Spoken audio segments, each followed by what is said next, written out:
Avast and ahoy to ye mateys. I be Josh the Pirate, and it brings me a tumultuous galleon full of joy to welcome ye once again to the Humblewood. Above me, I have me hearty crew, the delicious Mitch Earnshaw, the distinctive AJ Winters, the dynamic Dan Suelto, and the dolorous Rachel Foucar. And behind the scenes today, we have the discerning Serum 76.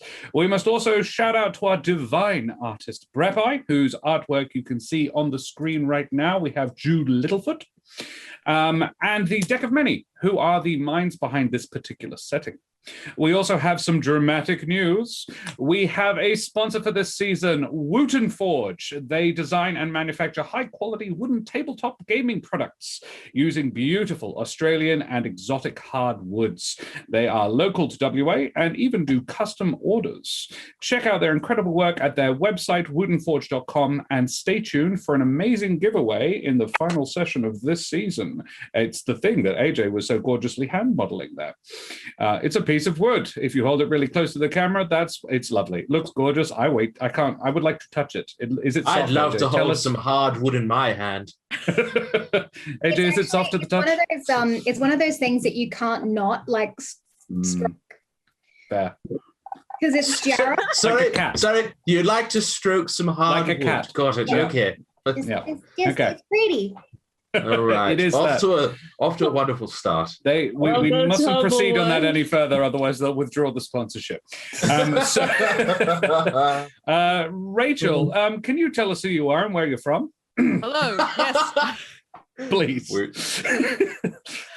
My name is Rachel Foucar, and I'm from here. You can find me on Twitter and Instagram at Rachel Foucar, and I also wrote a book called The Rings of Mars that you can get right now on the internet, wherever you get books, and it's good, and you should get it. That's who I am. Apparently very good. I hear some excellent things about it. Mitch, tell us about yourself. Hey, everybody. I'm not Rachel Foucar. I'm Mitchell. Mitch Earnshaw, in fact, and you can find me on Twitter, Mitch_Earnshaw, where I just shitpost random things like sumo wrestling and cute kitties. And I love myself some D&D, and I love this crew. And I'm happy to be here today as Nevermore. Thank you. Thank you very much. Mr. Dan, tell us about yourself.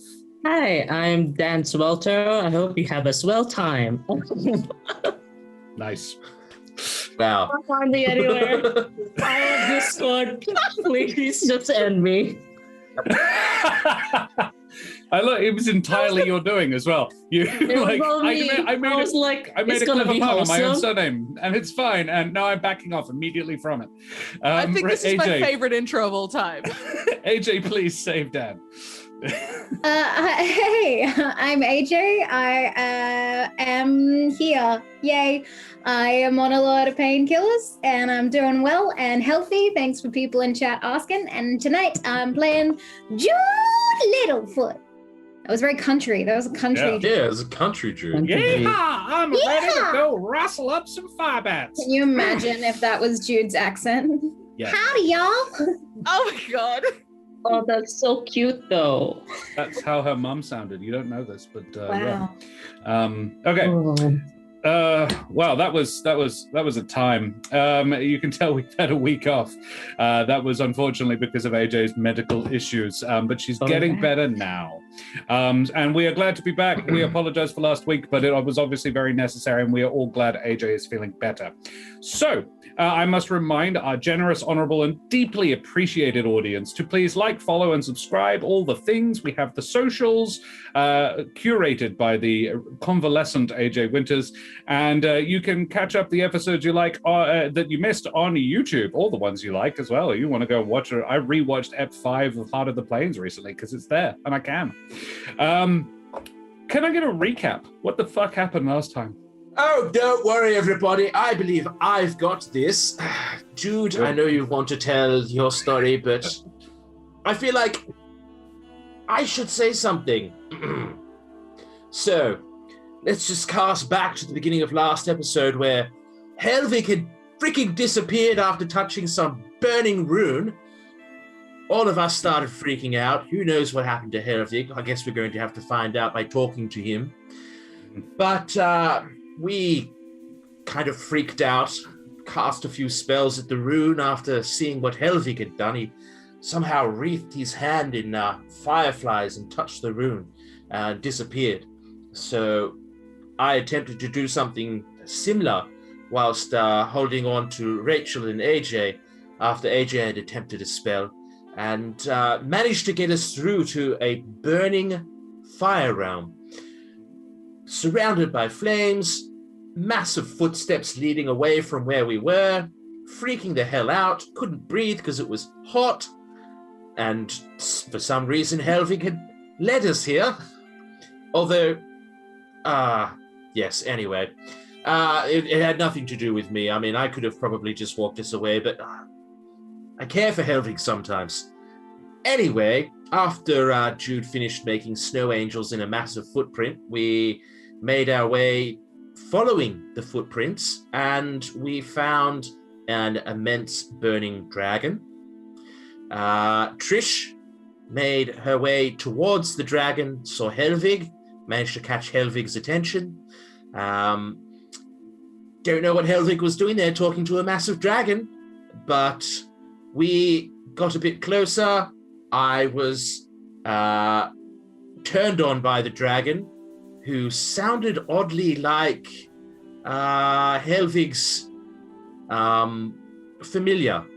But it turned on me, said I did not belong here, and next thing I knew, I was on the ground where I was, surrounded by flames, burning, which was just fucking splendid. I ran out screaming, managed to find Tevor, whatever that stupid bird was called, and shortly after was joined by the remaining three. And now my eye works again after not having a functioning eye, and there's flames burning in my head or something, and I have migraines, and Helvig has some creature that he summons, and it's definitely not Pia. Or Pia? I don't know. Pia, right? Yeah, Pia. Yeah. Yes. Pia. It's Pia. some smaller version of the dragon that we saw on the plane. Or at least it was to me. Nobody else seemed to care. And that's kind of where we left off with, well, of course I had to clean Jude's piss up as well. There was that. But, you know, part and parcel of adventuring with this wonderful crew. But, oh, it looks like Trish has gone to sleep. Yes, head on the pillow. There we go. Trish is back I'm with us back. again. I was just changing my name. But right towards the end, Helvig decided to double down on being incredibly weird and inhaled a massive ball of flaming energy, literally inhaled it. Well, no, it subsumed it more like he brought it into his chest, not his mouth. It's not like a breathing in Nevermore. Didn't literally inhale it. So Helvig, let's just get this straight, right? Yeah, You sure. touch a flaming rune and disappear to a fire realm. Okay. You're super chummy and talking to a dragon, correct? Yeah. Yeah, big flaming dragon. That's what I thought. Yes, wonderful. And it seems to, I don't know, look up to you in a sense, despite your diminutive size in comparison. Then you come back and you decide to absorb some freaking power surrounded by ember bats. So anyway, that's where we left off, everybody. As you can understand, I'm quite pissed off and a little bit concerned for the safety of my traveling companions. And we're going to talk about that, I'm sure.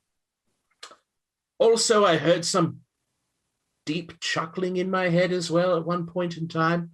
When I focused on that thing in my head, it laughed at me. So that's not good. Let's just add it to the list, as well as I've lost my family home and my father. So Look, there's your recap. Are you happy, God? I am. I am a grateful god. So yeah, great. Well, mateys, may your missing eyes mysteriously grow back, and all of your dragons remain small and pixie-like as we venture once more into the Humblewood. Okay. Well, as Nevermore has correctly remembered, yes, you are in the Scorched Grove, in the outskirts. You're not in the center of it at all, but you have just dealt with a whole bunch of ember bats that were swarming around a sort of nasty ball of fire that Helvig very adeptly dealt with, and he basically just asked it nicely to go away, and yeah, and it did. Yeah, into him. Yeah, well, look, you know... They're my friends, okay? Yeah. So, what would you like to do? You've just had a short rest, while Tevor, the tender that you know, was clearing up the forest fire that the Emberbat started.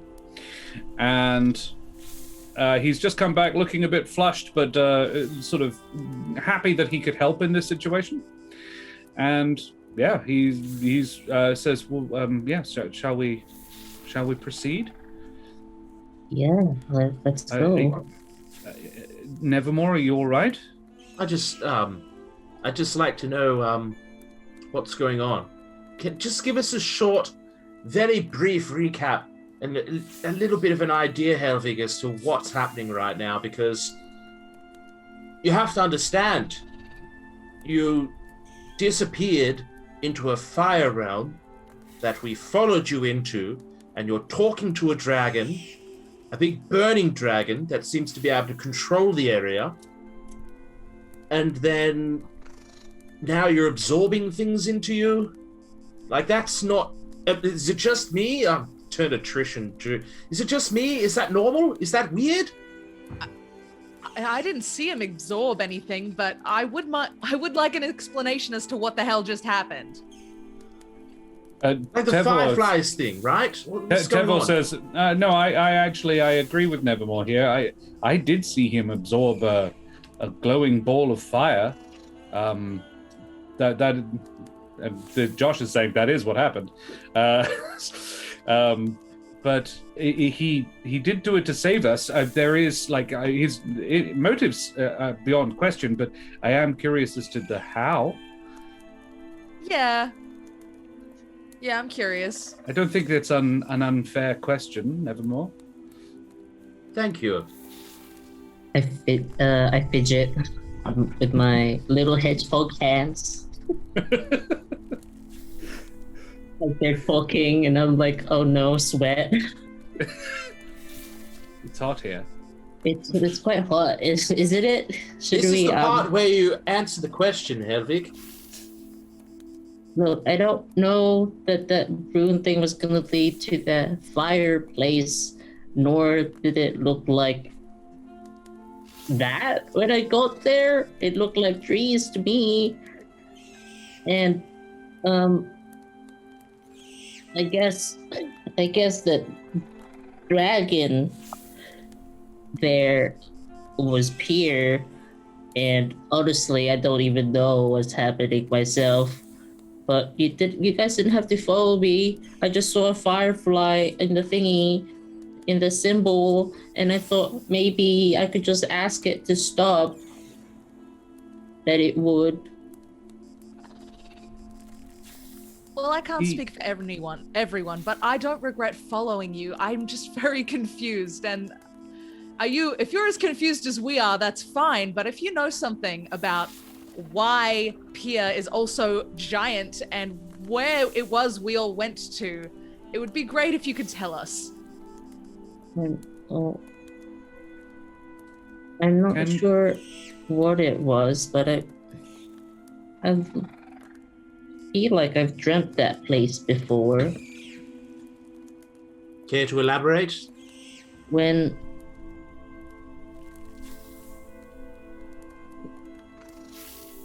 trying to remember DM. Yeah. Where were we when I had that dream with Nash? I think you were in Alderheart. It was quite early in the last season. I think you'd just gotten to Alderheart, and you were staying at the inn, Fancy's Inn, the Blade and Talon. It's the same night we got that threatening note. Yes, I had that dream. Actually, I think that was his second dream. Oh. I believe because Helvig has had two dreams. One was the snake eating his little sister Nash, and that was the first. And the second one happened the same night. The note and Nevermore had his terrible dream about his dad. And the second one was Helvig was standing on the battlements of Alderheart next to an evil demonic-looking version of himself. Well, not demonic, more like he'd been through the ringer a bit. Looked like he was, if Helvig was a warlord, say, that's what Helvig would look like, sort of a battle-scarred. If Helvig had lived Kral's life, that's what Helvig would look like, that sort of thing. That's who he was standing next to. And then he met, and that was the day Pierre arrived. That was the second dream. The first dream was, a little bit before that. And it was, I can't remember exactly when, but yes, it was. That was the first one. When the night Pierre arrived was the night he dreamt of being a demonic warlord. Great. Cool. Standing next to a demonic warlord, he was looking out over the fields. You're so lucky I've watched season 1 recently. He was standing looking out. I made extensive notes, and Trish has a couple of weapons that she's never used because of this. You've got a +1 dagger from that night that I added to your combat sheet recently. But yeah, he had standing out looking over the fields outside of Alderheart where you guys had fought off the bandits just the night before, and half of it looked like a blasted hellscape and the other half looked like super lovely and normal and nice, and the dragon asked him to choose, but did not really give very much context for the choice, and Helvig eventually screamed yes, and the dragon ate him, and then he woke up with a cat-like dragon of similar appearance but much smaller on his chest. The dragon in the dream, Helvig, and I don't know if this is what you're asking, but looks very much like it was the same size as Pierre in the Fire Realm, but didn't look like the molten fire dragon that Pierre looks like in the Fire Realm. Okay. No, I was just referring to the first dream, if it was reminiscent of that. It is exactly the same. In as far as, it's the same. It has the same vibe. From his perspective, same vibe. Yeah, it looks extremely similar. It could easily be the same place. You were not in exactly the same place. Like it wasn't, I know this place exactly, but very, very similar. Yeah. It wasn't exactly, like, maybe like a different part of it. But I don't know. It was just a dream. I didn't really think much of it. And the sister was in it.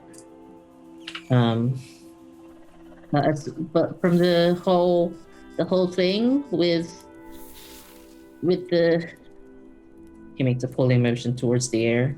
The fireflies. Do you guys see that, or is it just actual fire? I saw fireflies. I think.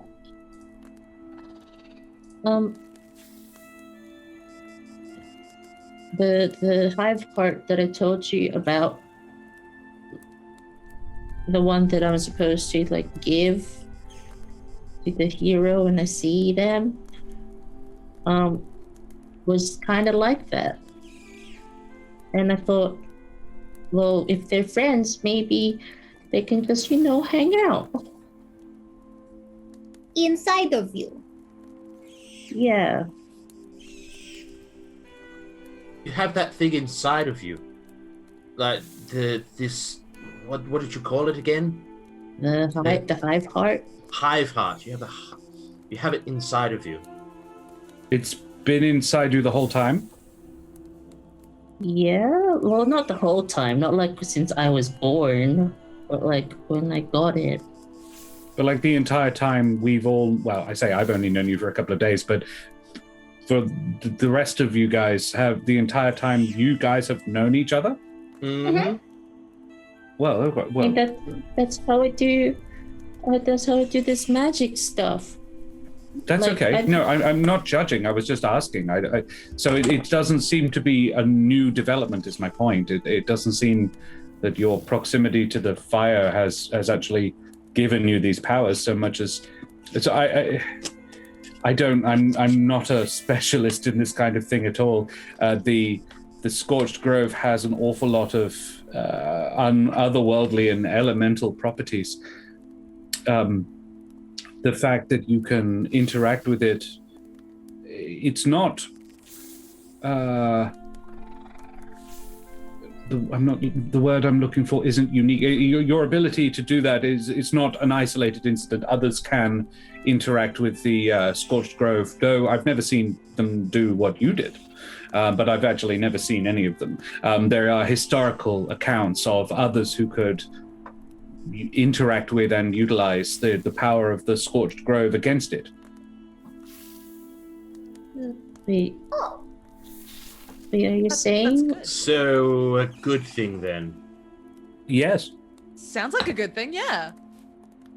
I don't, and I want to stress this, I don't know that that's what's happening here, but it sounds like it could be. I think so. Helvig, So do I. I was only. I want you to know that I care very much about you. I care very much about Jude, and I care very much about Trish. Tevor, I've only just met you, but That's sure I'm fine. Yeah. Yes, but let's just, I don't have anything anymore. I don't have my wealth. I don't have my family. I don't have my home. All that I have is the three of you. And so when somebody or something goes to harm the three of you, even if it's one of you that is doing it, I'm going to get very pissed off because I have nothing else other than you. So I'm sorry that I was angry at you, but you have to understand that what you did I could have lost all of you, and then I have nothing. And I don't want nothing. That wasn't his fault. I know, but and that's why I'm apologizing for being aggressive. But you have to understand that you all mean so much to me, even more so now, because I'm a peasant. You've always been a peasant. I've not been a peasant. What are you talking about? As far as we've known you. Well, I've had a life of lavish luxury in sailing ships, but... All right. Apology accepted, Helvig? Good, thank you. Just kind of like... Just try not to... I don't know. Everybody try not to get everybody else in harm's way, please. I'm sure no one here is planning to, Mr. Nevermore. I don't know planning, but, just think actions through, please. I can't lose you guys as well. Friendship's a great treasure. Yeah, Tevor. You bet you're feeling so happy about that now. Well, Tevor says, well, I believe it is, and apparently you do as well, because it's all you have left. Thanks for reminding me, Tevor. Real kind of you. And Tevor actually sort of smiles just wistfully to himself and says, so, shall we proceed? Yes, my fucking head hurts. Let's just go. Yeah, I think that's a good idea. Let's keep going. I give Helvig a hug.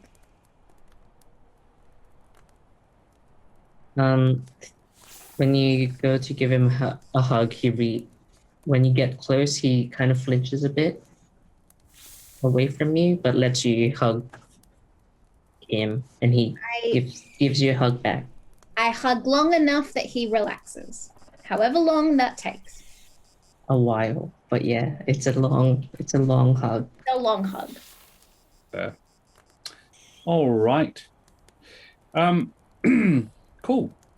You travel along for 15 minutes plus, however long the hug takes. And you can I get a let's have a first roll of the night. Nice and easy one. Can I get perception checks, please?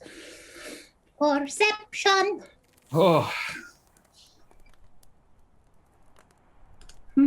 Yep. Perception. Good. Hey, and better. Okay, Jude, you are the most perceptive. Jude, as you're walking along, what's the marching order? How are you sort of walking along? Is it across a broad front, or are you single file in your standard walking positions? Did we abandon the cart? We had a cart, didn't we? No, you didn't. I don't believe you had a cart. I'm just remembering. A wooden cart wouldn't be the smartest thing to have here. You might have ridden one for a little while, and then but you wouldn't have brought a wooden cart or the animals to pull it into the Scorched Grove, a place where it's actively on fire a lot of the time. Usually I'm at the back. Maybe. Okay. Because of my Jude, spikes. Where are you in relation to Helvig, I suppose is the question. Jude is beside him. Yeah, I thought so. Nevermore, are you walking a little bit away from them? I'll be just in front of those two. Mm-hmm. And then I imagine Trish will be up with Tevor, maybe leading where they're Tevor going. would be leading the way. Yeah, Trish? Yeah, it sounds about right. Okay, cool. This is So, our scout. yeah, but it's Jude who actually spots this. Jude is detective. Yeah, that is true. Jude detects in the distance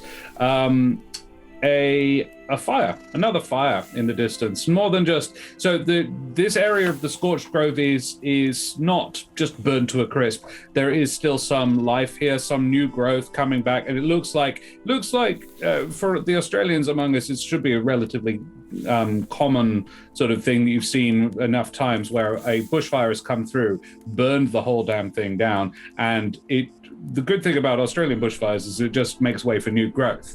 And a couple of years later, everything is starting to come back again. That's what a lot of this area of the Scorched Grove looks like. It's either been recently burned down or burned down no more than 8 to 12 months ago. And it's just starting to come back again and again and again. Constant cycle of burning and rebirth. Very mutable place. So fires here, not super unusual. You've already encountered one in the last hour. But this one is very small and very localized, Jude. It looks like a bonfire, no more than 8 feet high. What's interesting about it is that it appears to be moving. It appears to be wandering around inside a copse of trees. You're in a bit of an open space at the moment, and heading towards another copse of trees. And within it appears to be a little bonfire that's sort of moving around. What do you do? Hey, it's a dancing fire! Where? What? Where? Look! Yeah, you can all see it as soon as she points it out. From this distance, it really does look just like a bonfire. The only other thing you might notice about it is that it's floating 2 feet off the ground and doesn't appear to actually have any source. It doesn't have any wood or anything underneath it. It's burning apparently just because it's burning. It's just fire moving around. Is it magical fire? Tevor, have you seen anything like this before? Tevor says, no, not. I don't think I've seen anything like that. If we get closer, it might be a fire specter. A what? Fire. But I can't tell from here. They're not that dangerous, but they do start a lot of fires because they don't really interact with the world that is. They interact with the world that was. They're memories. I know exactly what you're talking about, Devo, Shall we get a bit closer? Memory fire? I'm not hearing that music, am I? No, not at the moment. Well, that's fine. I'm not hearing any music, anybody, so that's a good sign. Your wisdom save, which you don't want. Yeah, because I've lost a bunch, yeah. Actually, no, I don't think your wisdom has actually gotten any markedly worse. Oh, yeah, it's true. Mine's only dropped -1. It's the to even it out. That's dropped by 4. Pondering of just singing it and seeing what happens, but probably should not do that. We'll move a bit closer and observe it for a while to see what it does. You yeah. will detect. Yep. Okay. As you get nearer, an image within the bonfire appears to it becomes clear enough that you can make it out. It resembles a weeping corvum, a raven person. Its plumage molten and tears streaming down its face and beak that become licks of flame as they drop away.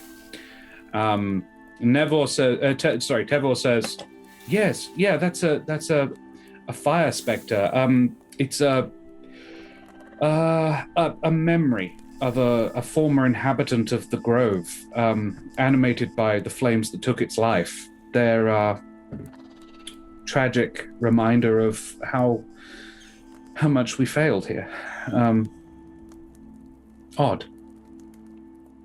What? But it's odd that, such creatures are usually found deeper in. I've never actually seen one before. I've heard of them described, but never actually encountered one. They don't normally come out this far. Or they sort of manifest. They don't really driven by anything. Yes? Are specters like ghosts? It's exactly a ghost, yes. I thought that my mama was a ghost once. I hope she She wasn't. was not. I was talking to a sheet. That's probably for the best. And entirely realistic as well for Jude. Is there any beneficial gain in us interacting with this thing, or is it best that we just avoid it? The thinking here is, thank you, Serum. That is the fire spirit, the fire specter on stream. You can see that is artwork from the Deck of Many. It's pretty gorgeous, isn't it? Love that image. Yes, what the major thing that is happening is that it's starting fires, and you are. Tevor says, we are not that far away from where we're trying to get to. And it's sort of my job to keep fires out here as much as possible. But also, if we are wanting to leave quickly, having a bonfire, bushfire, this thing will inevitably start one behind us. May be problematic if we're trying to leave. Should we try and lead her back to the fires? It mightn't be a bad idea to try and lead them away from the trees, but normally you can. We're taught as tenders to leave them be, as they dissipate after they've fulfilled their purpose. They come back to do something specific, and then when they've done it, they go away again. They usually reenact a memory from their life. Perhaps we might be able to assist it doing this thing, and then it will go. That may well work. I walk up to the fire spirit. Oh, How gosh. close do you get? Oh.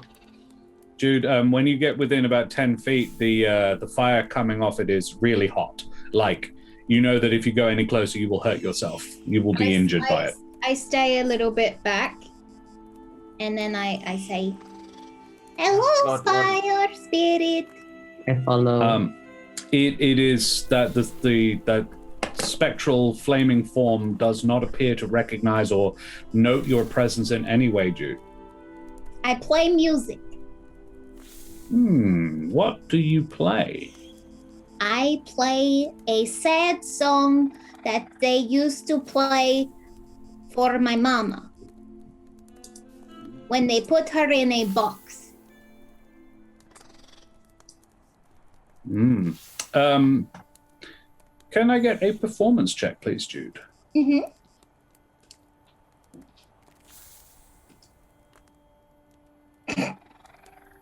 It does not appear to notice you at all. Can I use my reroll?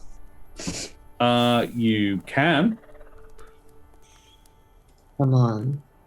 Worse. Oh my god. Worse. Crit fail. It doesn't appear to notice you at all, I'm afraid. I'm going to start talking in Auran. That's interesting. In Auran. Mm-hmm. I do believe that's the kind of the language Yes, that... Yep. Yeah. It is, What do you say to it in Auran? Ho there, can we help you? Make me a... Oh, it would be an... persuasion, I suppose? Mm-hmm. Persuasion or performance if you're proficient in either. I'm proficient in both. So Okay, well, yeah, one or other. 18. Well, Very yeah, nice, 18. very nice. Yeah, that'll do. Its gaze drifts across you very briefly, and the look on its face would seem to indicate it's confused, that it just heard something and it's confused by it, but its eyes don't focus on you. It seems to be looking into the middle distance as if it heard something but can't place where it came from. It's the memory thingy. And after a couple of moments of trying to sort of see whatever made the noise that it can't see, it returns to what it was doing before, which is bending over and trying to pick up there's a small patch of bluebells, little flowers, and it goes down and tries to pick up one, and as it does, the flower burns to nothing almost immediately. Oh. And it looks at the ash in its hand that falls through its spectral form, and fresh tears appear in its eyes. And then it repeats it, and it just Helvig. seems to be locked in this cycle. Helvig, you Yeah? have that the ability to form a hand, correct? Of fireflies? That one? Was it Mage Hand? Did you have Mage Hand? It is Mage Hand. Pluck a flower and hover it in front of its face. Okay. You heard them, everyone. Yep. Hey. Trish, are you doing anything during this as well? I'm watching in horror because this is miserable, but I don't know anything about magic, so...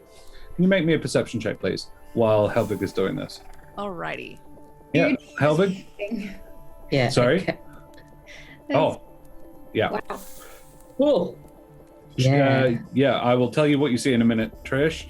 Jude, what are you doing, sorry? I'm just weeping, like very silently after Are playing. you still playing the music? Yeah. Yeah, you're just crying the sad song of your mum. Yeah. This place is such a nice, happy place. Right, Helvig, yeah, you Like go the same and use range. Mage Hand to pick up the bluebells. Yeah. How many But- do you want to get? The fire spectre only picked them up one at a time, right? Yeah, well, it couldn't pick up any, so it only picked up one at a time, yes.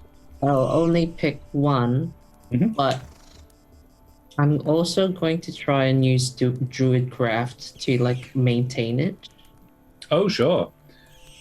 What's the range on Druidcraft?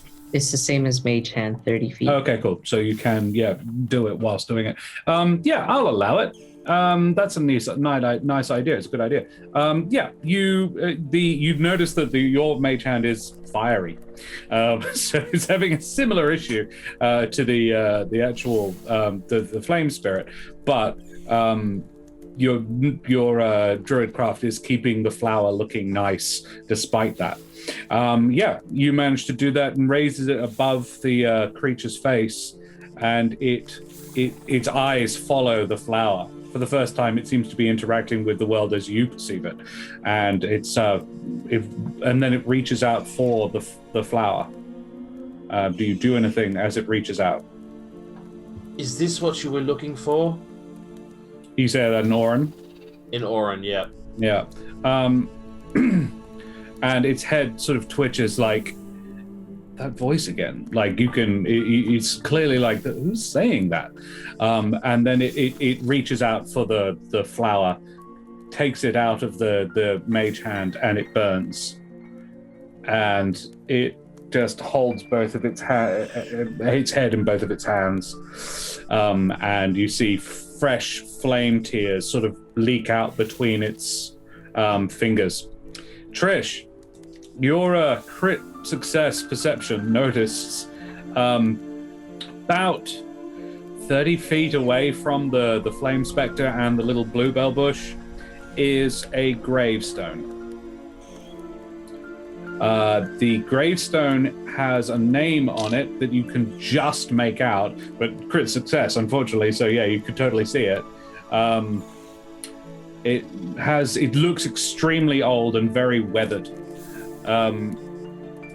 It is the name Caelin, with a Caelyn, and that's all you can make out.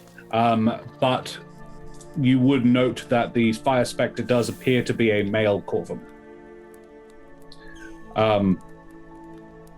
That is what you see. All right. I'm gonna pick a small bunch of flowers and place them on the grave. Very well. You would have to go to a different bunch of flowers if you wish to avoid injury, but yes, you can totally do that. And it watches as you go. As you approach the grave, its head sort of spins around incredibly rapidly, and it floats towards you. As you approach the grave, it is looking at you with hawkish intensity, or rather, it's looking at the flowers in your hat. Okay. You are about 10 feet away from the grave, and it is about 10 feet away from you, as in the spectre is about 10 feet away from you. It doesn't... Roll me an insight. Okay.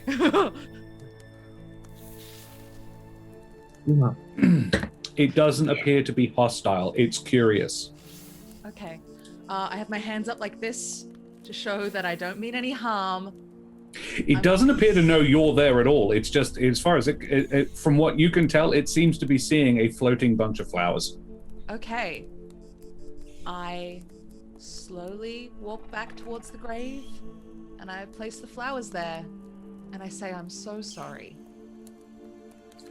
And it reaches out, and then it stops just about 5 feet away from the flowers. It reaches its hands out, and then it stops and curls its hand together into a fist and holds it against its chest like, I mustn't because it'll burn. And then it reaches out and puts a hand on top of the gravestone and disappears. Yeah. And Nevermore, you hear on the breeze a single word in, it's not Orin. It's, but it's, so Orin is a dialect of Primordial. You would know that there are 3 other major dialects of Primordial, and they sound enough alike. You don't understand. If it was a whole sentence, you wouldn't understand what it was, every word, but you understand that this is gratitude. This whispered word on the breeze. And it is a breeze that erupts from the space where the spectre left and blew towards Trish. Trish, you feel a warm breeze wash over your face, and a word that you do not understand sort of echoes in your ears. but Nevermore made it out, and it's saying gratitude. Whatever it was thankful for what you just did, Trish. You did it. It said something along the lines of gratitude. Thanks. And Tevo looks at you, Nevermore, and says, "You speak the language of fire?" No, it's similar enough to the language Orin, which is something that I am conversant in. Yeah. And he just knew respect, knew like, holy shit, these guys are so far above my pay grade. Look in his eyes. Just like, what am I even doing here? I don't know anything. I don't know how to speak other languages. I speak birdfolk and humblefolk. That's it. So should we dig the grave up? I'm joking. That was not nice. That was not a good joke. That was horrible. Tevo says there probably isn't anything in there. It looks so old. I imagine everything is just gone. Let's just leave it. But I'm really glad you were shall we? joking. Absolutely. Good Lord, no. Yeah. Not all that right. So, Jude, are you okay? You look sad. My Mama didn't have one of these things. You mean a grave? Or if she did, I wasn't allowed to go. So. She didn't have a grave. Lord, you mean? Oh. Trish, I'll walk over and I'm going to snap off a piece of wood and I'll lean into Trish and I'll say, Jude, what was your mother's name? Jessica. You carved Jessica into this with your little hand skills. I sure can. I get out my little knife and I carve it in as nice a cursive font as I can manage. Yeah. Now what we're going to do, Jude, is we're going to make your mum one, and you get to see it now. And yeah, once that's done, we'll kind of clear out, just prestidigitate a little spot, nice and clean, make a little hole, and kind of put the little chunk of wood in there. I'm going to gather some Jessica. more flowers. Put some flowers on it. I'll You want to say really anything, craft Jude? some. No. I didn't really know her, so I don't really know what to say. Well, I'm grateful she existed because she brought you to us. But we really must go. Yes. So, this way, and Tevor leads you on. Yeah, I'll just kind of pat Jude on the head as we walk. So it's only a short distance to. In fact, no, I'll do this in character. It's not far now. There is a slightly complicated path ahead, and I apologize. It's just the only way I know. You'll see what I mean when we get there. And about 10 minutes later, unless anyone has any questions, there is a sudden, no more than about 30 feet away from you, a gout of, not fire, but looks to be steam, actually. Looks to be super hot steam and with a bit of ash. Gouts out of the ground. The area is quite flat. You're just emerging from a group of trees. And you can see ahead of you. It would appear to be, it looks a little bit like termite mounds. But there seem to be just gouts of fiery steam, geysers. And Tevor just is sort of clasping his hands nervously, like, there is a pattern. If we watch long enough, we ought to be able to figure out how to get through without getting burnt. Sorry. I hate this place, for the record. This is the worst place I've ever been, and it sucks here. I'm not a fan either. Okay. I just wanted to vent a little bit, since the earth is venting. So, let's get this straight. We need to observe the timing to know when to move. Correct? Yes. This is a skill check. You are trying to observe the timing of the geysers, which will be an intelligence check to figure out the pattern. I have set the DC. Don't worry, Trish is pretty smart.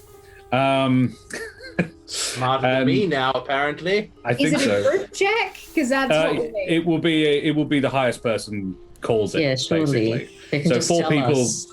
You can all make the check, and every point you fail the DC by, there will be a thing that happens. So it's not an intelligence saving throw. It is an intelligence check. Straight up check. intelligence check. Raw intelligence. Okay. Here we go. Oh. Nevermore made 2, and the first one was not shit. great. Oh, crap, I double clicked it. Sorry. That's okay. I'm the smarter It one makes sense today. that Nevermore is a bit distracted right now. Yeah. Nevermore, you My head's throbbing. you just can't really focus enough to sort of keep track of the pattern. Helvig, this is totally appropriate. Helvig, you can actually see under the ground. You can see That's not a good sign. like a pool. You can almost feel when one is going to happen. It's sort of like you have X-ray vision a bit. You can see fireflies pooling underneath where it's about to be a spurt of geyser.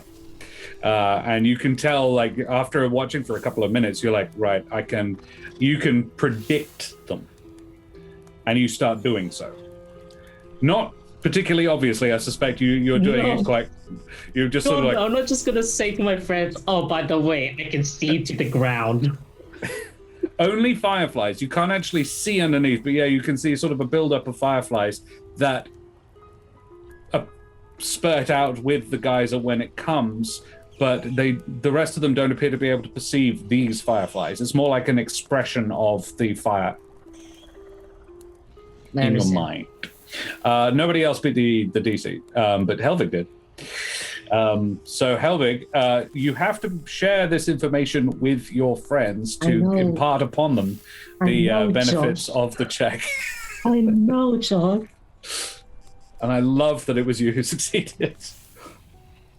I think I figured it out. Oh, good.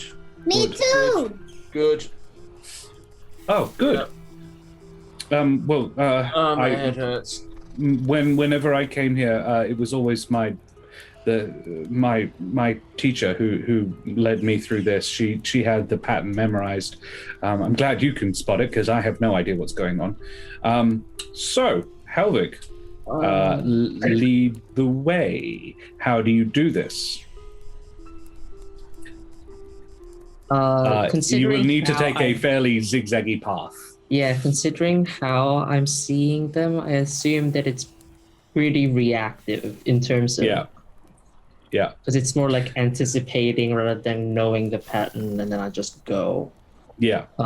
So I just lead them up to it doesn't matter, I think. Like, I'm not going for speed, I'm going for safety. Sure. So... Cool. In which case, yes, can you, Helvig, make me a DC 14 Dex save? You will be making it for the entire party with advantage. Oh, advantage. Oh, thank God. I was like, oh, no. Because you can see the pattern, and you are leading. 14. Oh. Comfortably made.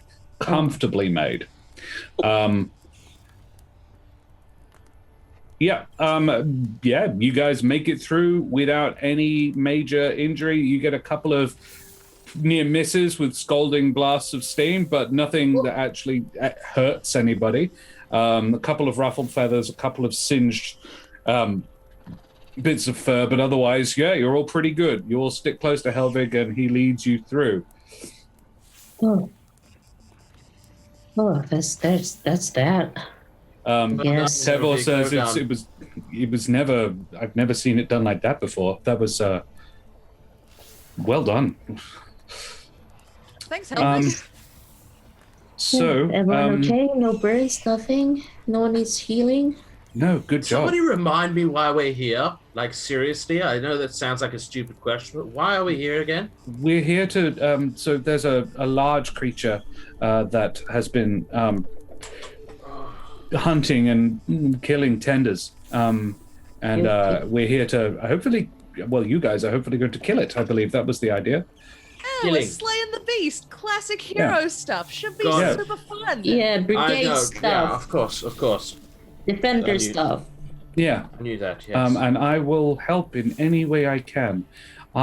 So, great. Well, we're actually pretty much here. Oh. Hey. Right here?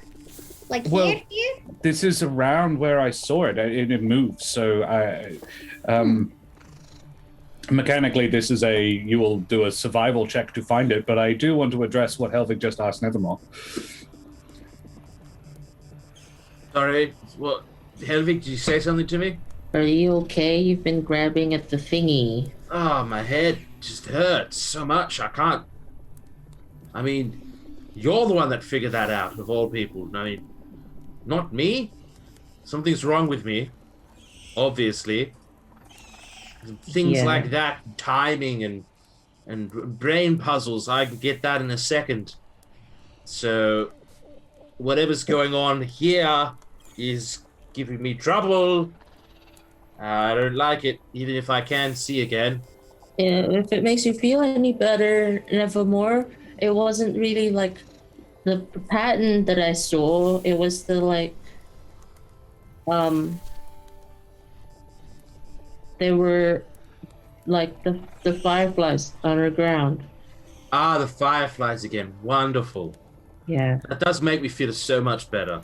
Did you say the fireflies underground? Yeah. Okay.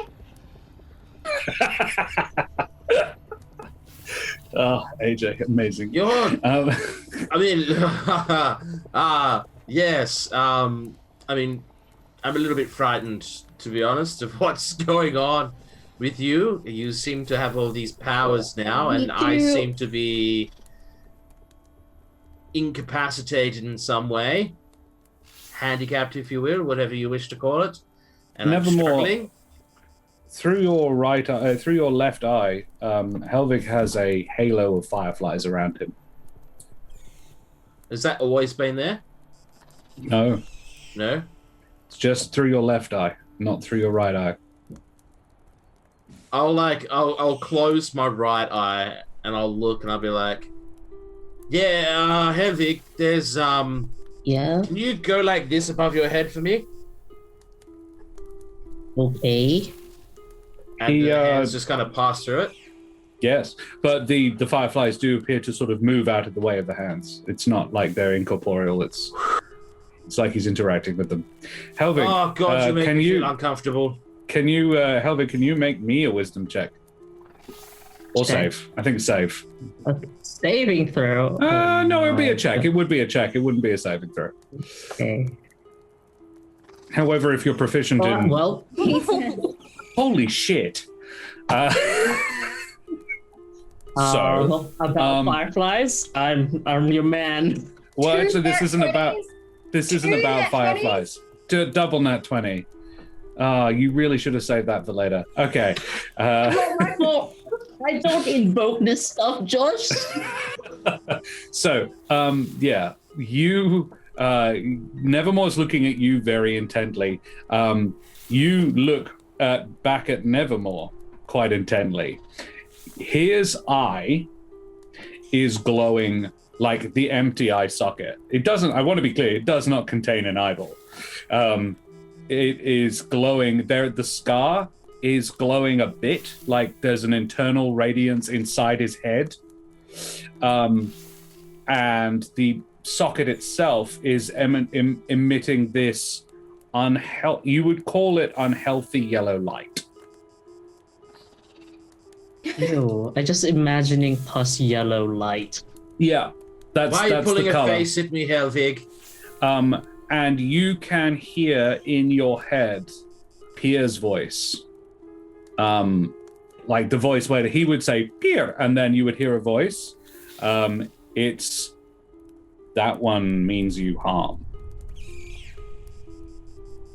And yeah, no, I'll leave it there. I won't give any more details than that. The fuck here? Is anybody else? Nevermore, your eyes glowing. To me, like yellow, like Anybody pus guys look? yellow. Is my Yeah, eye I glowing? can't see it. Perception checks? No. Why am I? Can you look at someone's face? Yes, it doesn't appear to be glowing anywhere near as much as Helvig thinks it is, but there is definitely. All right, no, fuck it. Hey, Trish, please make me a perception check just to see if you both see this, because apparently Jude does see it. In Jude fact, is a detective. Come on. no, Jude is a paladin. Actually, that kind of makes sense. That too. Oh, I don't Yeah. see anything. Wow. You look normal to me, buddy. A nat 20 and nat 1. 2 nat 20s to notice this, and a nat 1. No, as in mine is a nat 20 and Rachel's is a nat 1. And Helvig's was also a nat 20 to Yeah, notice he- this he exact had thing. two nat 20s. Yeah. Crazy. 3 nat 20s Yeah. and a 1. Oh, wow. Amazing. Okay. I think I have some Really smog in close. my eyes. I can Yeah. barely see anything. Trish, you don't want to look at that eye. You actually get this sort of this deep, like you don't, it upsets you, the idea of looking at that eye. Jude, Uh-huh. yeah, what's in that eye, you can see it. It's glowing too. For you, however, the color is it flickers for a moment, and then it goes a soft blue. It starts out yellow, and then it goes a soft blue. Helvig, it still looks yellow to you. To me, it is a blue color. What the hell's wrong with my head? I've got a rainbow in there? Besides the point, I don't think that's supposed to glow, isn't it? If it's any consolation, Nevermore, to me it just looks kind of gross. Thanks, Trish. I appreciate that. Would I know what the blue light is? Can I ask Gaspard? Can you ask a spot? Like, mechanically, do you have anything that you can pray? I won't stop you, but there's no particular reason he'd respond. Do I have a spell? Hold on. You have a channel divinity? I don't know if that allows you to communicate with your deity in any meaningful manner. It would be a sort of, if you had a helping hand, I would definitely, but I don't think I have a channel. Trish has got the helping hand. hmm. Trish asks us She can't see this.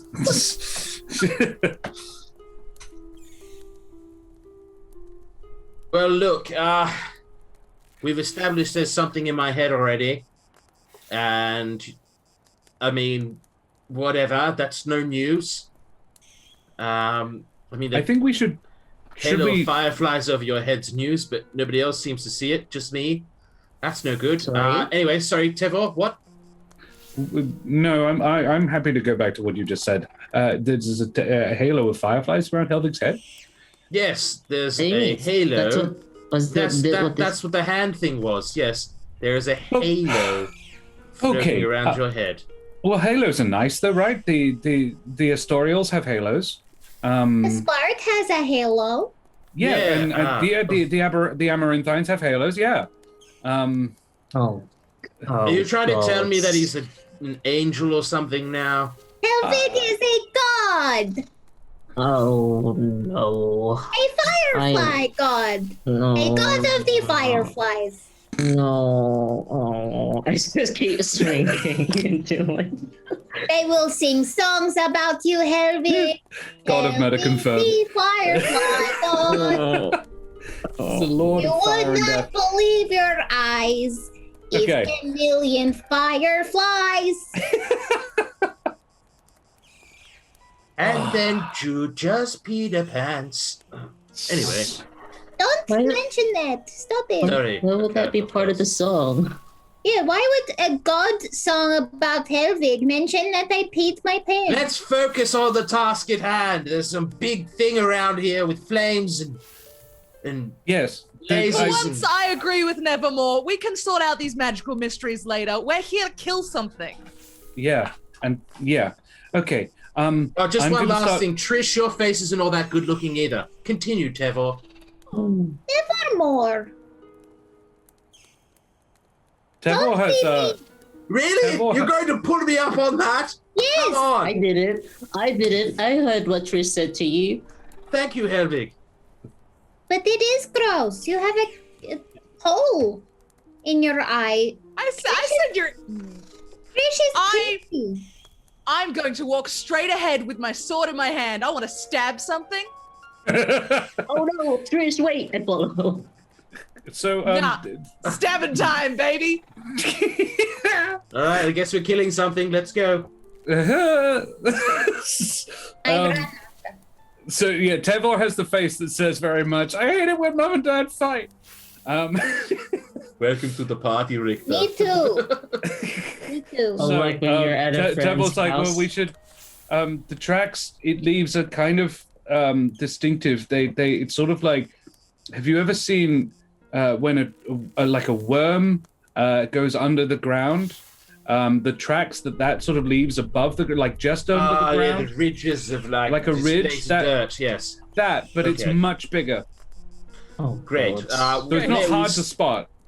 Yeah, so let's keep an eye out for that then. Trish, did you hear that? Yes, I heard. Good. Okay, it's just Trish, survival check, and face then not your everybody ears. else if Good. Trish doesn't spot it. Oh, go Trish. Hey. Hey, Trish fucking Stop. spots it. Yeah. Woo. Okay. Within 15 minutes of angry walking, Trish spots the telltale sign of this tracks in the ground. Your survival skills are excellent, and you determine that this is from the how fresh the dirt is. You know that like after a couple of hours, particularly in this heat, dirt that was under the ground will dry out very, very quickly. This is soft, even a little, not very, but a bit moist loam. So it's very, sorry, that's a legitimate usage of the word moist. No, I don't like a big giant worm that is moist. That doesn't. No, but the worm itself is not moist. It's the ground is the moist. I feel like the worm would also be moist. It's Well, leaving no. a moist, soft gap in the loam. So does yeah, this indicate that the worm's there now, or has been probably there nearby. It's been here within the last hour or so, would be your guess. Trish, I understand you're angry at me, but potentially the stomping of the feet probably not good now. Given that that thing is in the dirt, and it's probably going to be able to feel things like that. Maybe no stomping. Or maybe lots of Dude. stomping. Yeah, We she bring comes it to here. us. voice just now? Helvig, did you hear a voice? What do you mean? Come on, Trish. Trish, can't hear Like a me. ghost? I can't hear anything, but I I'll start have hopping this around like in front faint of you. whisper of a voice. Can't hear me. I throw muffins at both of them. Ah, Stop it! hell. Yeah, stop You're it. Stop fighting wasting a muffins. Oh my Monster. god. What is Helvig, can you roll me perception check because you're the only person who's looking? Oh, I have Hey, you spot it. okay. God. Okay. So, in the distance, you can see the ground moving.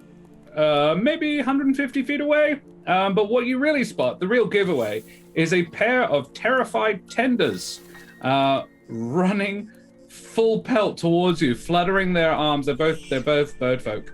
Fluttering their wings to try and accelerate as quickly as possible, waving their wings to sort of like, run away! Guys? There is a raptor and a luma.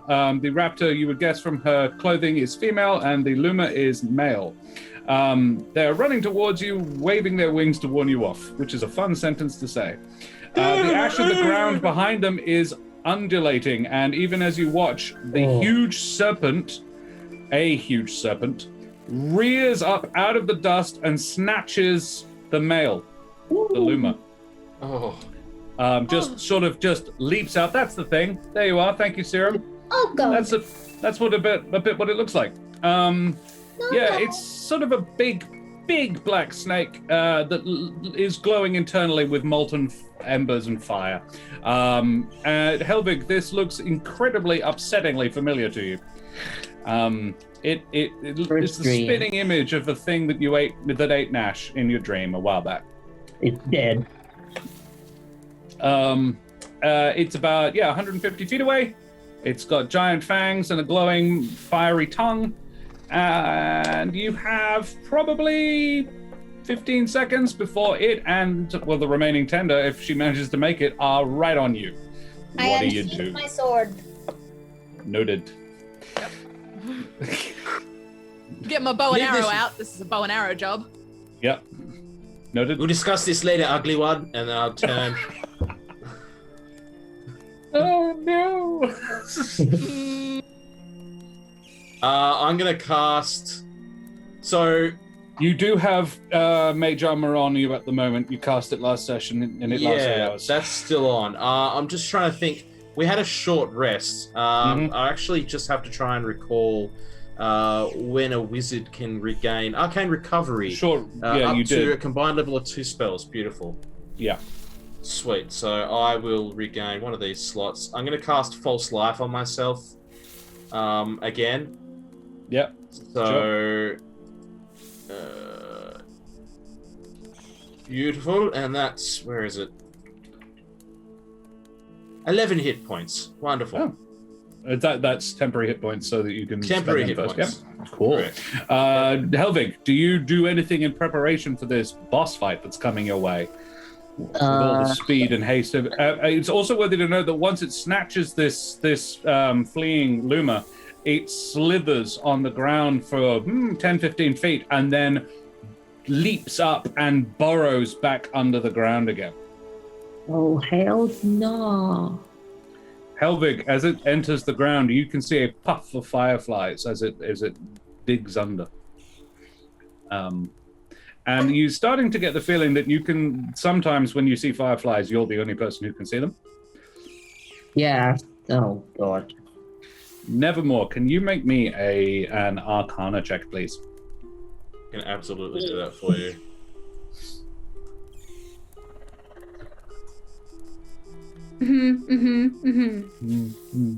Yeah, so Nevermore, through your left eye, this thing, you've seen it through your right eye, you know what it looks like. Through your left eye, it doesn't look like that. It is markedly larger.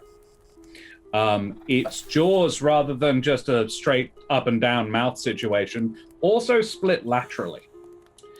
It's sort of 4 jaws, each with a single big-ass tooth on the corner. Each appears to have an eye on each side, so it's got 4 eyes, and as it opens its mouth, its mouth sort of flowers open. As it rears its head back just before it dives under the ground, it roars and a gout of fire shoots from its mouth, and then it almost arcs like a dolphin into the ground. Its scales turn into this looks like rock, just dead set lava rock, it looks significantly more unpleasant. And you feel a deep and overwhelming sense of repulsion from this image and from your left eye. I'll close my left eye. I'll You try can't. to. Well, you close your left eye, and it sort of places it's like seeing through a veil. It's like puts a film over it, but you can still sort of make out the hazy outline. Fortunately, then it dives under the ground. You can't see it anymore. God, it's coming, and it's got 4 eyes in its mouth, and I'll duck behind a tree. Yep. That's me. Cool. Alrighty. It is probably about 50 feet away. I think we will roll initiative, ladies and gentlemen, please. I have moved you all to the new map, but we will roll initiative and then we will have a quick break and come back to actually do the combat because we are just about due for one.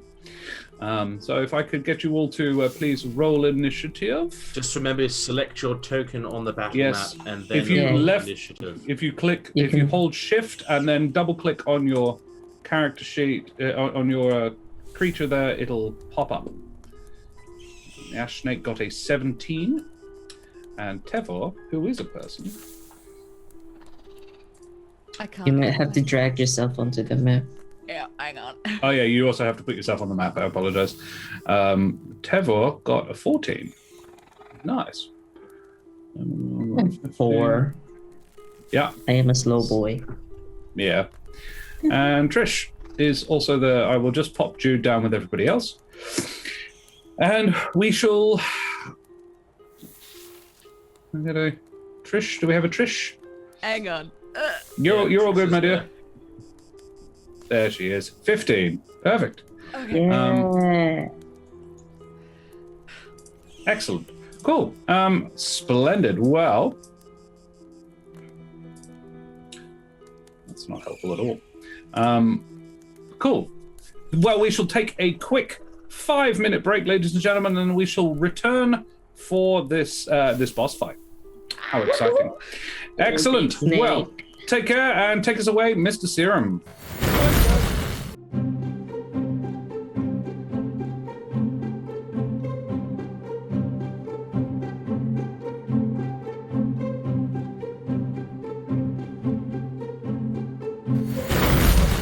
Welcome back to Roll for Damage and Humblewood Season 2, Episode 3, Walk Without Rhythm and Carry a Big Stick.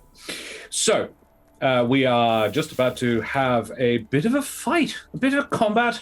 Our first major combat of the season, actually, which is kind of fun.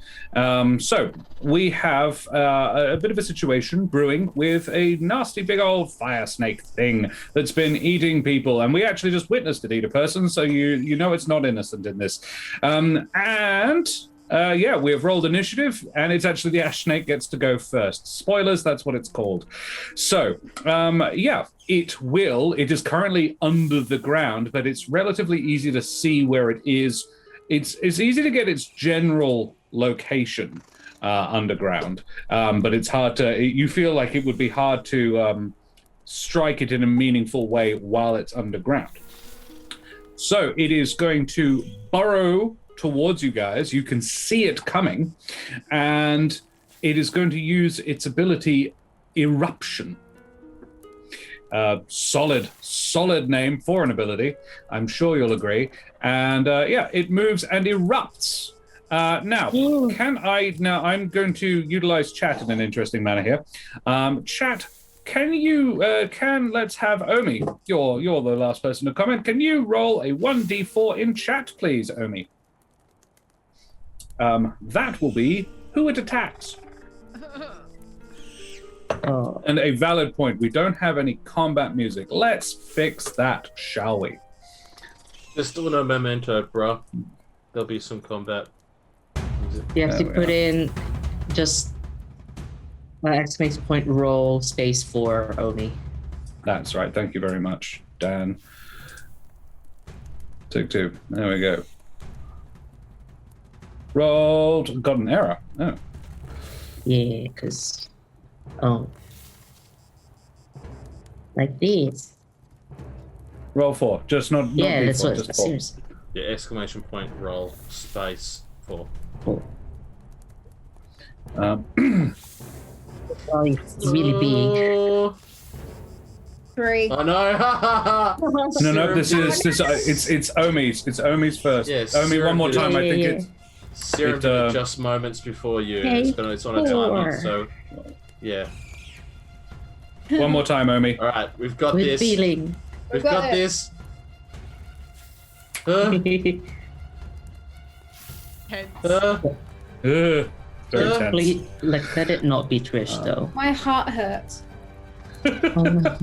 Just did, like, It's getting Getting repeat repeat- blocked. Ah. Okay. Oh, We'll just no. attack Well, I serums shall use serums. Yeah. So I will go from. I like to do things a little differently. Oh wow, it's going from. I'll go from bottom to top. So the first strike will go to Nevermore. Oh no, I'm not including Tevor, which means it's Nevermore one way or the other, I'm afraid. So yeah, Nevermore, you are going to cop its first attack.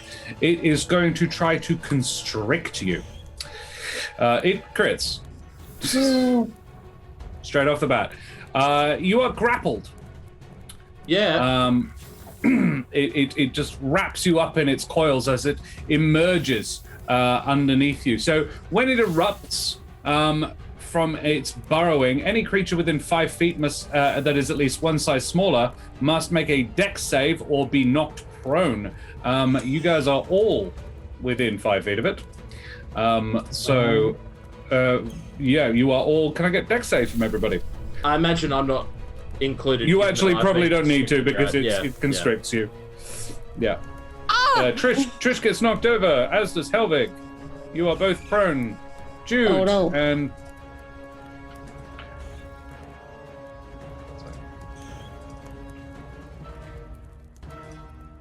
can I get a dex save?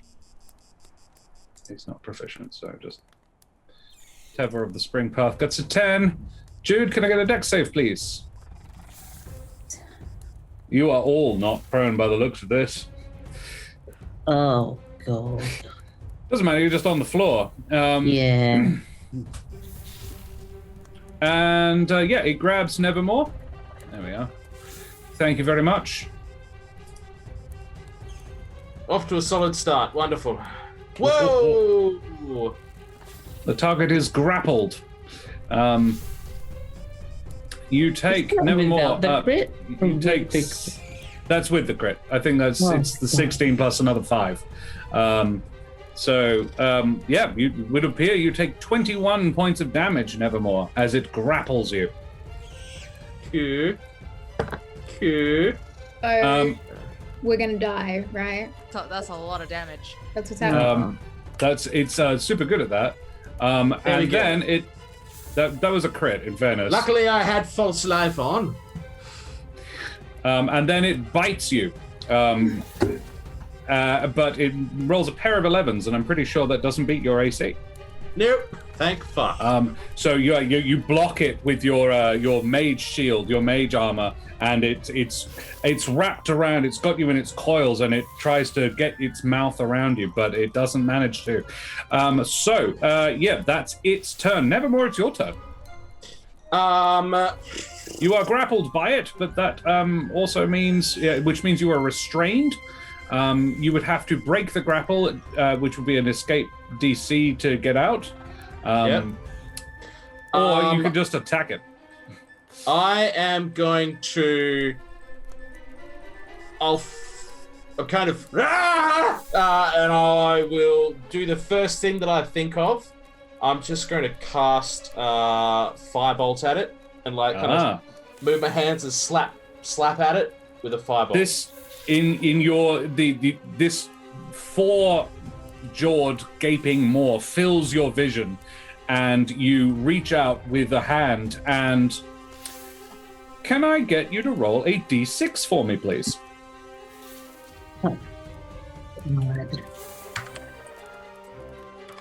As you hear in your head, 4. Ooh, perfect. As you hear in your head, a voice whisper in your left ear. And it says, "Here, let me help with that."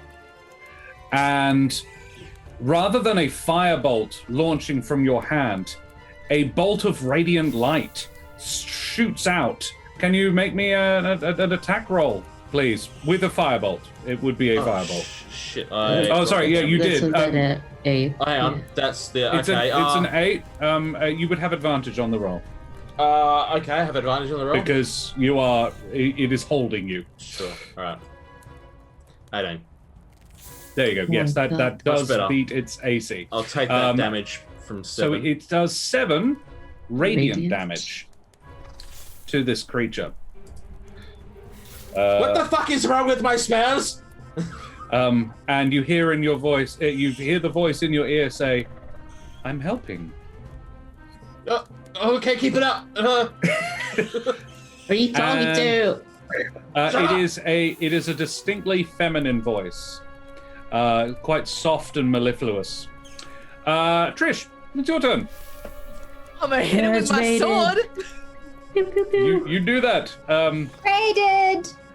Oh, we have been raided. Who are we being raided by? Welcome, nerds. How was your pirating adventures with who was it? Beck. Beck was right by being a pirate. I love Beck being a pirate. It's almost like me being a pirate. Welcome, raiders. Yeah, we're fighting a giant ash snake, and it's Trish's turn. Trish, what you gonna do? I hit it with my sword. I think You did not hit it with your sword. Well, I'm gonna offhand dagger attack it is now what I'm gonna do. With your fancy dagger? With my fancy dagger. Ooh. A 13. That's what you named it. Both again, unfortunately, this sort of just pings off its natural armor. It actually radiates heat from between its scales, so it's really hard to actually see when you get close to it exactly what you're doing. And I'm afraid, yeah, both times it just sort of both your strikes just pinged off its toughened hide. Tevor of the Spring Path, I presume also that Trish, you stood up. Yes, I did. Tevor also picks himself off the ground, and he is going to, with 2 hands, stab out at the creature with his spear. Unfortunately, he does not have advantage, so yeah, he missed as well, and he is going to back up a bit. But he isn't going to disengage. He is quaking in his boots. And yeah, I will just answer Trish's, basically that. So next is Jude, I think. You are muted, Jude. Jude would like to stab. Oh, please, Jude, stab. But Jude would like to stab with her new sword, the blade of the wood. Yeah. Do so. Make a stab attack. I presume you also get yourself 27. Oh no. Yeah. Good. Great. Yeah, you do that. Just to interject, is it hardwood, much like the Wooden Forge box that you have there at all? It's not wooden, unfortunately. It is in fact a metal cool. sword. I just wanted to see the box again. That's all. It's sexy box. Stick around for the end of the season, all of our lovely people in chat, and you too could own a beautiful, sexy wooden box. Possibly even the one that has been caressed by AJ herself. AJ, you hit. Please, let's see. Ooh, you get that's a lot. That is a lot. 23 points of magical slashing damage, so no resistances to that shit. Yeah, what did I say, 23? Yeah, good, you do that. 23 damage, and the creature rears back and roars and shakes its head, and as it does so, it emits, it sort of, from its maw flies a creature. A creature comes spilling out of its mouth and drops to the ground next to it. It is it's something like you've seen before at the spa pool thing. Or you also found some more like this up in the Crestmarch village where you fought that army of fire elementals. It's one of them. It's a little flame. It's a little magma mephit. and it lands next to Jude. It looks bad. It looks quite upset. And amusingly, it's actually its turn now. That's perfect. It rolled a 7. So, Jude, you copped him a good one. He takes 23 damage, which drops him to quite a lot. But very nasty. Jude, do you do anything else? That was your attack. Jude is a mighty warrior. Jude would also, as a bonus action, Jude would like to cast Bless. Very well. On yourself and all of your friends? 3 creatures, just my friends. Not you. Okay, very well. All right, you all have Bless, so a plus 1d4 to your attacks and saving throws and ability checks Cool. until she loses concentration by being hit. Let's find out if that happens now. So the magma method is actually going to move over here, and it's going to fire breath. And its fire breath will catch Trish, Jude, and Nevermore. A 15-foot cone of fire. Each creature in it makes a DC 11 Dex save, which Nevermore, I think, just has disadvantage on because he's resisting. He is restrained. Sure. Trish makes it. Nevermore fails it epically. Snake eyes. Hardly surprising. And the Jude, a dexterity save, please. 16. Oh yeah, no, you pass. All right, jolly good. Taking 2d6 fire damage. Oh Lord. 2d6. Wow, 9. Halved on a successful save. So Jude and Trish, you take 4, and Nevermore, I'm afraid you take the full 9 points of fire damage. I'm dying here. Oh. Helvig. Oh god, those explode last time? When they died? I'm not sure. Yes, they do. Yeah. There goes that plan. Oh no, everything's terrible. I walk away from it. Maybe it'll smack me. Try and walk away from it. You're going to try and provoke an opportunity attack. Yep. Yeah. You're trying to provoke an opportunity attack? Not trying to, but I just need to not be in melee with it to shoot it. Fair enough. You do that. It does lash out at you with its tail. It is going to make it's going to call it a bite attack, but it's not. It's just sort of trying to hit you with itself. An 11 doesn't in any way beat your AC. That's fine. No, because I have silver. Yes. Okay. This is. It seemed like if you hurt it, it spews out more of those stuff.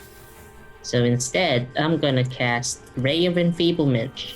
That's it. It's very strong. Yeah.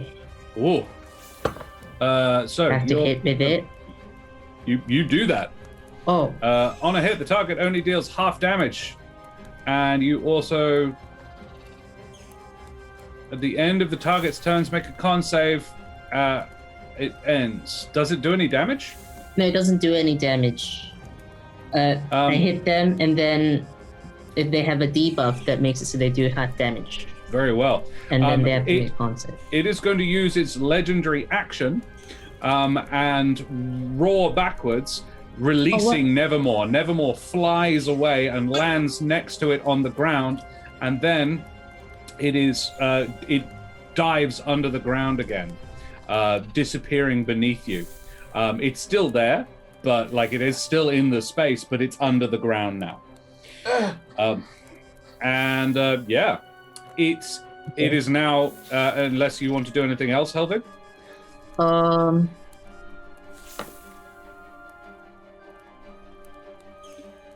No, that's okay. That's it. It is now its turn, actually. It is underground, and it is going to disengage from you all a little bit and move over here. And the bird person is going to just run right past you. The other tender is just not even gonna... They are just Get out running. of here! Why are you staying and fighting it? And it just belts past. Nevermore, it is your turn. I'll kind of roll myself over, approximate where it is. We'll reach down, pull one of the feathers off my spell book, and I'll slam it onto the ground, and I'll cast Shatter on the proximity of where it is in the earth. Kind of hoping that, like, it being surrounded by earth, it'll cause, bit of a disruption. Interesting. What's the range on it? Press the button. 60 feet.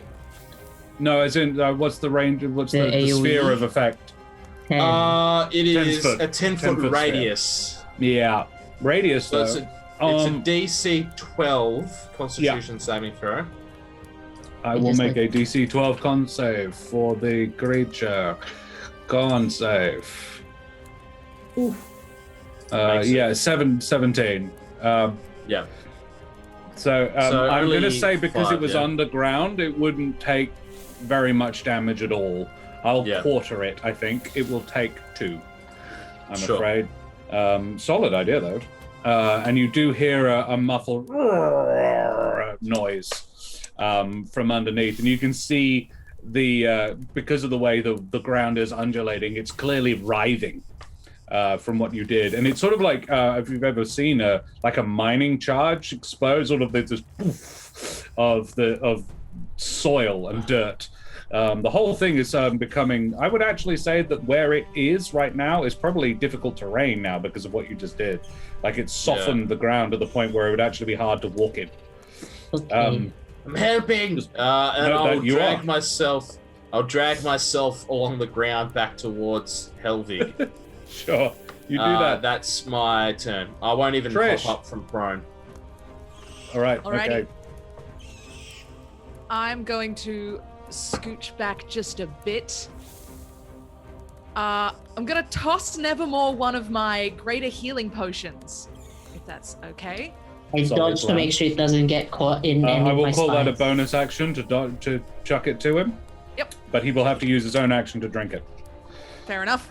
And then I'm gonna shoot at the general ground with my short bow. Fair enough. Make an attack roll. Nope. I'm afraid not. It's really hard to shoot something that's underground. It is possible. It does technically have an AC of 18 while it's under the ash. Which is why it can do the whole burrowing thing. Good job, Trish. Anything else you want to do? You happy? You've done your bonus action, you move and you shoot. Yeah. Tevor is gonna go over to the magma method and try and hurt it. He's like, no, leave, please. And make a two-handed spear attack. 13. Now there's a question. What is its what's its AC?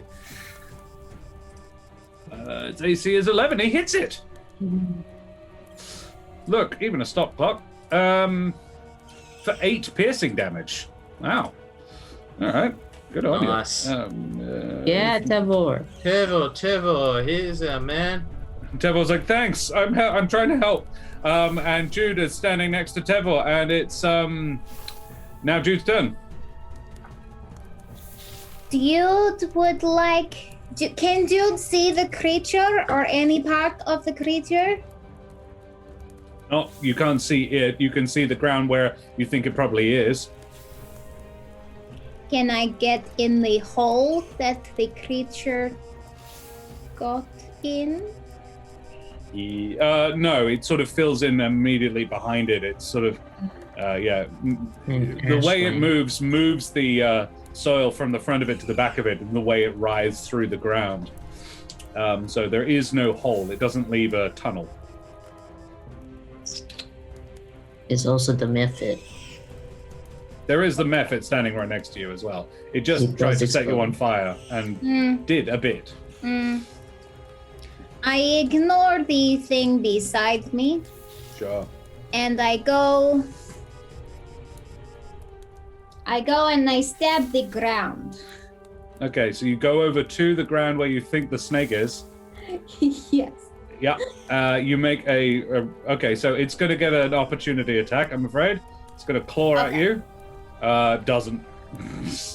That would be a 7. Yeah, then... Well, why is that hidden? Okay, weird. And... Oh, okay, that's how it's done. Right. And then, yeah, you go and do that. Jude, make an attack roll against the ash snake under the ground, please. Okay.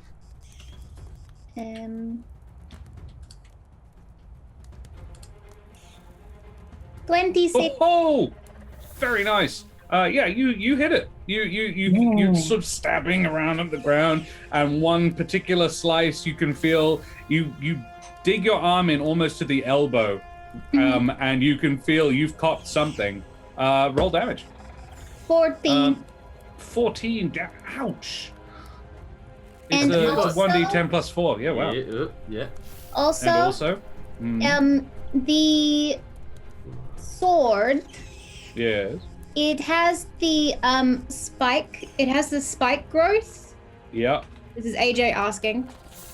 I believe it's an action to activate. Okay, no worries. But yeah, okay, no problem. The spell is in your spell list, and it will have the details of it in there. But it But I doesn't- believe it's a spell. It's a an spell, action. and it doesn't happen when I use the sword. No, or you have to do it Okay, yeah. deliberately. with the sword. Yeah, you can cast it. The sword is the spell casting focus Just for like- that spell. Just Okay. like He-Man. bound spell. Yeah. Yeah, I Yeah. just want to I think I'll do it on my next turn, but I want to make the spike growth in where ground. that snake is. Solid, lovely plan. Good idea. Actually, what happens, Jude, from that hit, because you did super good. Oh, can I add? Oh, I don't have that many spell slots. Can I add Smite in. yeah, my smite in? Ooh. I would request that you do I'll so say it when next you're. time. Yeah, okay.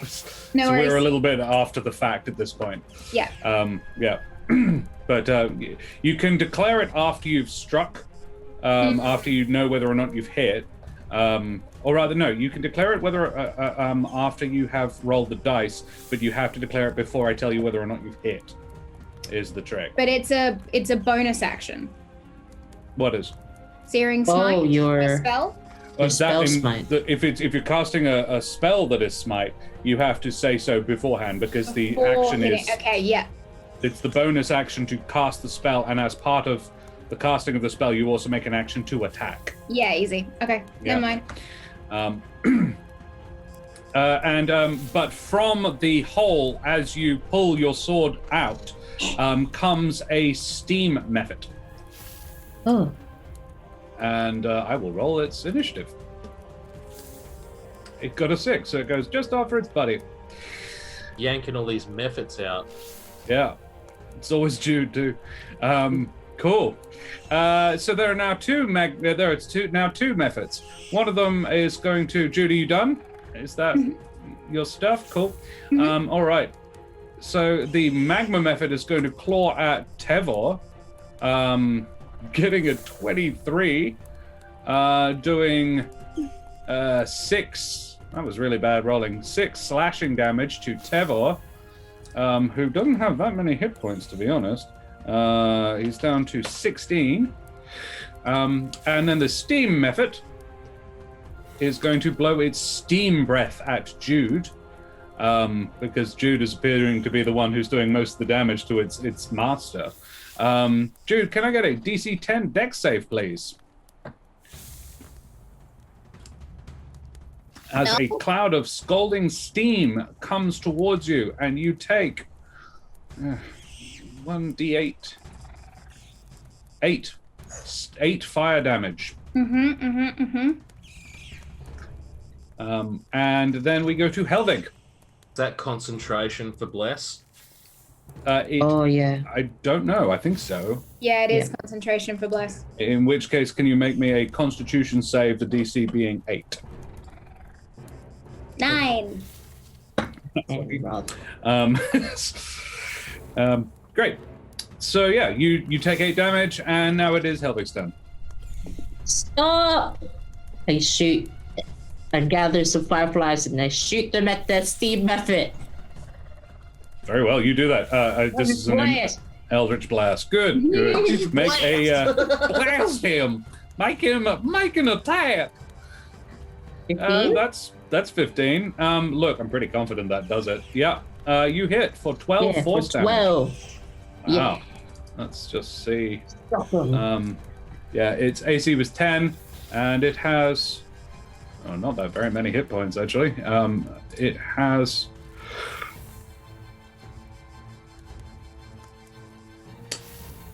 only not very many left either. There we go. Yeah, you copied a good one. It doesn't like that at all, and it looks at you with a betrayed expression, like a what, and hisses violently. Not at Fred's. you. No, you're not. And it's putting stuff on you that you don't necessarily sign up for. You were that's my turn. Cool. Yerp. Cool. It's back to the ash snake. Can I get Perpix 88? Could you roll me 1d5 in chat? So type roll d5. Roll Exclamation space D. point. Roll Five. space 5. Okay, yeah, that. I'm rubbish at this. Now that hang on, Steve. Master Steve. I love the Look. gusto, Steve. show them how it's done. I'm really glad. Yeah, and I will take it. Whoa. Is Perpix around? Pepix may not be there. I will take Master Steve's then. So this snake will burrow and erupt underneath Trish. Trish and Helvig and Tevor, please make dexterity saves to not be knocked prone again. I'm already prone. Yeah, you're solid. That's why I didn't ask. Yeah. Whoa. Oh, Ooh. Okay, Trish, you I think you actually managed to keep your feet. Good. Just. Helvig doesn't That's struggle nice. at all. And Tevor is probably going to struggle. I have some of let's my find out. spines pointed down to prop me up. Yes. Yeah, Like a Tevor tripod. goes right down again. He's lying on his side.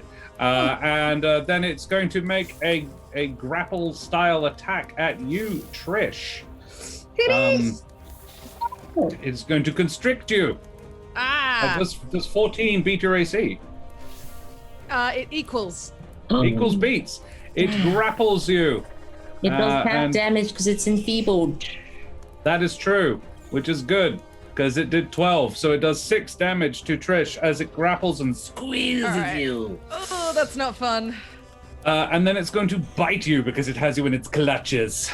How dare it? So the bite attack. It has advantage. Oh no, Oh. that's a crit. Half damage though. It's a 9 piercing damage. Okay, fine. A further 9 piercing damage on top of the 6 it already did. 15 all up. Awesome. It's fine. And you are Take it. grasped in its sinuous grasp. Nevermore, it's your turn. You are lying next to the ground, next to this thing on the ground. Trish is in its clutches, and Helvig is sort of in its space. To be honest, it's sort of coiled around you, but it isn't gripping you, Helvig. I will. You have a potion from Trish. Yep, As well. I will standing up, pop open the potion, and I will jump up and try to get it to Trish and pour It it has down Trish's Two of her throat. own. Say, well, she's constricted. That's fine. So she looks like she's in worse condition than I am.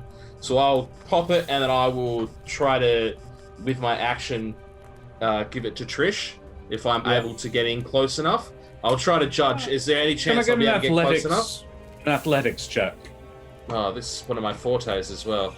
If I judge that it's not something that I'm going to be able to do, I'll just drink it myself. But this is what the athletics check is. It's sort of you're utilizing your predictive abilities to determine whether or not this is going to work, given your own physical status right now. You determine not in a million bloody years.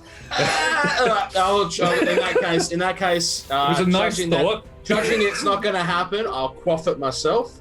And I'm sure Trish could see that your intent. And you were like, "Should I? I maybe can." And you go, "No, I don't think I can."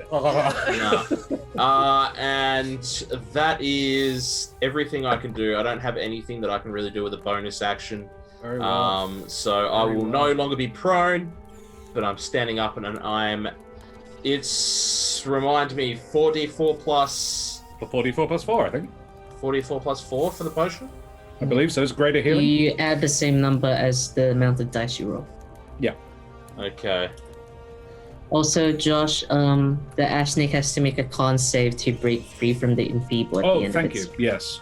What's the DC? The DC, it's Constitution, and it's 14. It passes. Oh, damn it. Oh well. Half damage. Hey, look, turn. It was a good round of, and thank you for reminding me. I would have done it at the beginning of the next round anyway. That was very good of you, Helvig. It saved. It's kept her awake. If she had taken full damage, she'd be unconscious. And this thing looks like it might eat people. That's my turn. Trish, it is your turn. You are grappled. Alrighty. You can use your acrobatic skill to get free. It would be, you can do that. It's your action to do that, though. Well, I was hoping to pull some helping hand shenanigans. Tell me if this is possible. Can I stab it in such a way that I use my sword to, push myself free? Like a... Is that doable? Yeah. I will allow this. This is the first time we've had a helping hand used, actually. Helping hand is one of our channel bonuses that our lovely viewers can buy for our players to help them out. But we don't get very many of these. So, yes, I will allow this. Trish, describe how you would like to do this.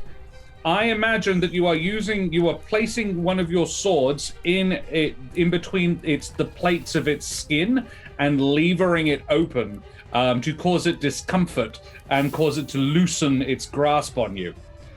That'll work, yeah. I do that with both hands, as close to its face as I can get. You are not near its face at all. It's holding you with its middle. Fair enough, then. It's probably for the best, because it hasn't done it yet, but this thing can actually breathe fire, and it wouldn't surprise you to learn that. Its inside is basically a bonfire. Oh, I wouldn't like that at all. No, being inside, it's not great. Not super fun at all.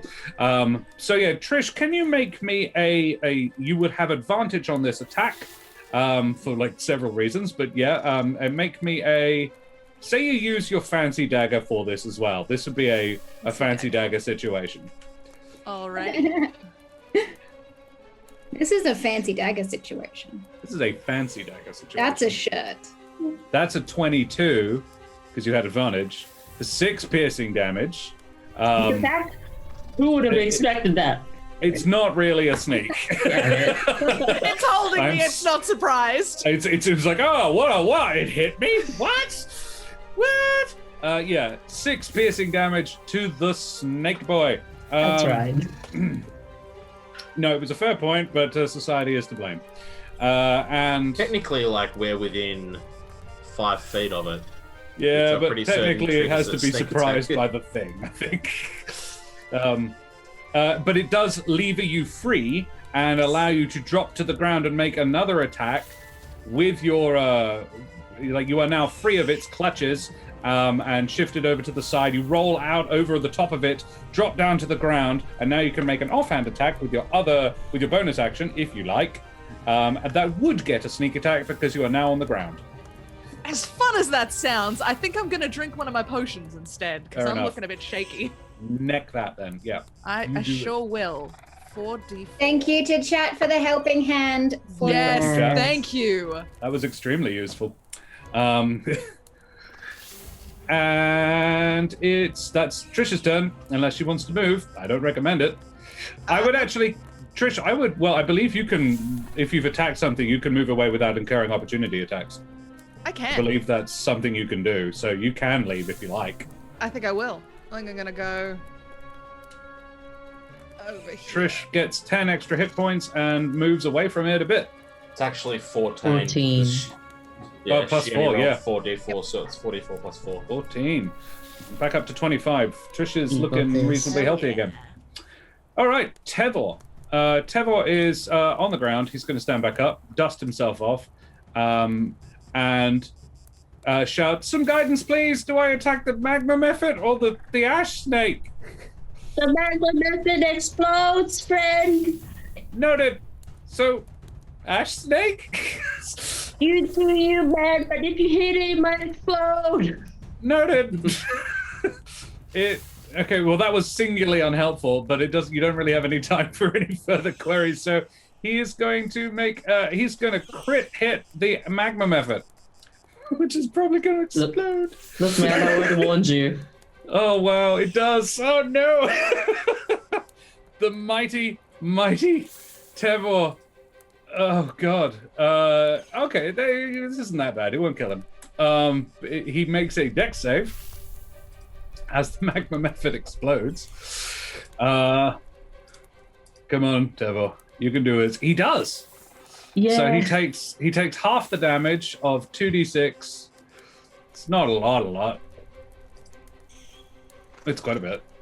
He takes 4 damage as the magma method explodes. And he goes, "See what you mean about that explosions?" And it's now Jude's turn. Jude looks straight at the lava snake, channels Gispard, and fires a guiding bolt Oh, wow. at its You have a butt. guiding bolt? I have guiding bolt. Yeah. How? You shouldn't have It's a guiding path bolt. of glory, I think. Oh, okay, fair. I was just like, the paladin. All right, no, fair enough. Yeah, you shoot guiding bolt, apparently. We had a conversation last Aw. season. Fair enough. All right. You miss, I'm afraid. Hmm. Solid. You practice, Jude. Yeah. Yes. Not even using my 1d6 help is gonna help that beat the AC. No. I don't think it takes half damage. It doesn't say in the description. No, it's like being shot. You don't take half damage from a miss, unfortunately. Yeah. So yeah, do you do anything else? You have a bonus action. Can I do that as a bonus action? You can't cast another spell, I'm afraid. Yeah, 'cause no, you've I already don't cast a think spell. I can do anything. So I'm just going to. Do I still have the steam thing next to me? Yes. I'm just gonna distract it with swift moves. Can you demonstrate those swift moves? Oh, Jude, can you make me a wisdom save, please? Sure. saving throw for swift moves. Yes. 10? Jude, you can hear the Furious Ra song. Cool. As you look at this steam method, you can hear the Furious Ra, and your movements start to become the movements of the dance that you do when you hear that song. Nice. It is a bit bewitched by you. It's like, oh, okay, you have its attention. It's probably not going to attack anybody else. Cool. The steam method is gonna, it's potentially useful to you. It's going to attack you with its claws. This is a 16, beat your AC. No. Your AC is 17, isn't it? Uh-huh. Good. That's fortunate for you. And it's going to roll a d6 to see if its breath recharges. It does not. Cool. So next is Helvig. Oh, I run over here. Sticking next to each other seems really bad for the thing. It's not ideal. I Where are you go over- going? I go over here, Uh-huh. and I keep going. I have 2 more squares. Ooh. It is going to make an opportunity attack against you. I hope you understand that. Yeah, that's okay. I'll actually just go 1 more. It doesn't. Yeah. You and your 22 AC. It's like, yeah, fuck it, do it. You can't hurt me. You can't hurt me. Very well. You move over there, and then what? I should save this. My precious warlock spell slot. Eldritch Blast. That's what we all good at. Sure, Yeah, you do that. Eldritch Blast. Eldritch Blast. For 6 force damage. A jet of fireflies leap out of your hands and strike this creature in the chest, and it rears backwards. Now, I don't really know how a snake would go about laughing, but it does seem to, in your ears, sound like amusement. And it doesn't appear to be in any way inconvenienced by what you've done to it. Maybe like a. Yeah, but very loud. I hated that. Like Muttley. Yeah, it roars with sort of laughter, maybe? Is it just that's what its vibe is, but did I actually heard it? You can't tell. I can't tell. Oh no, Can you it's make too a- big. Can you make a perception check, please? It's too large. 6. No, it is impossible for you to tell if you've injured it at all. But you note that, you know, a lot of the other things you've fought with your fireflies doesn't seem to have been incommoded at all by the fireflies.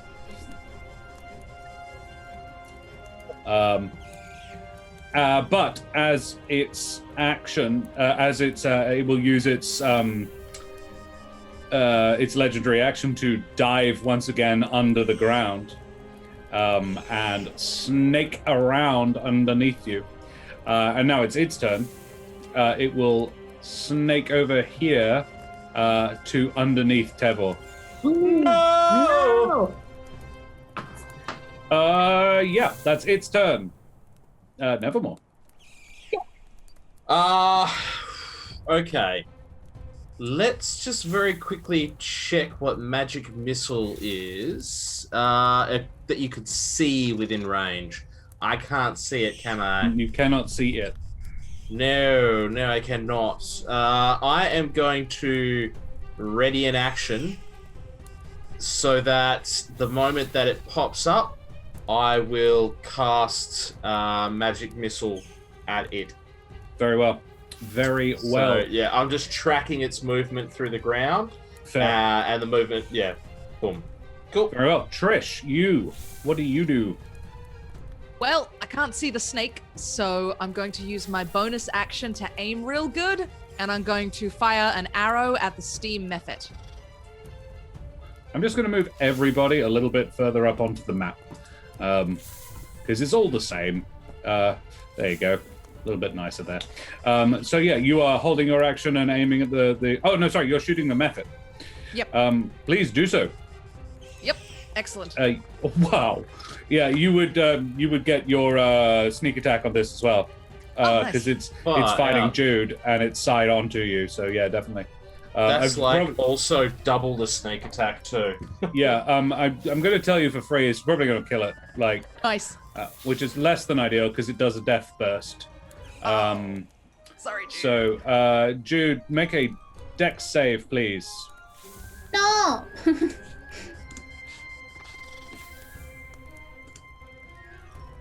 9. Oh no, you failed by 1. For 1d8 damage.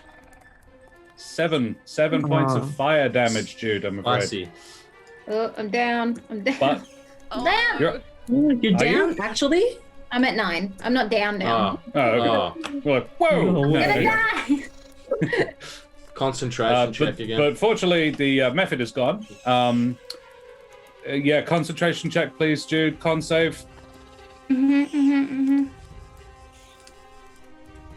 Mom. No, this time the spell ends, unfortunately.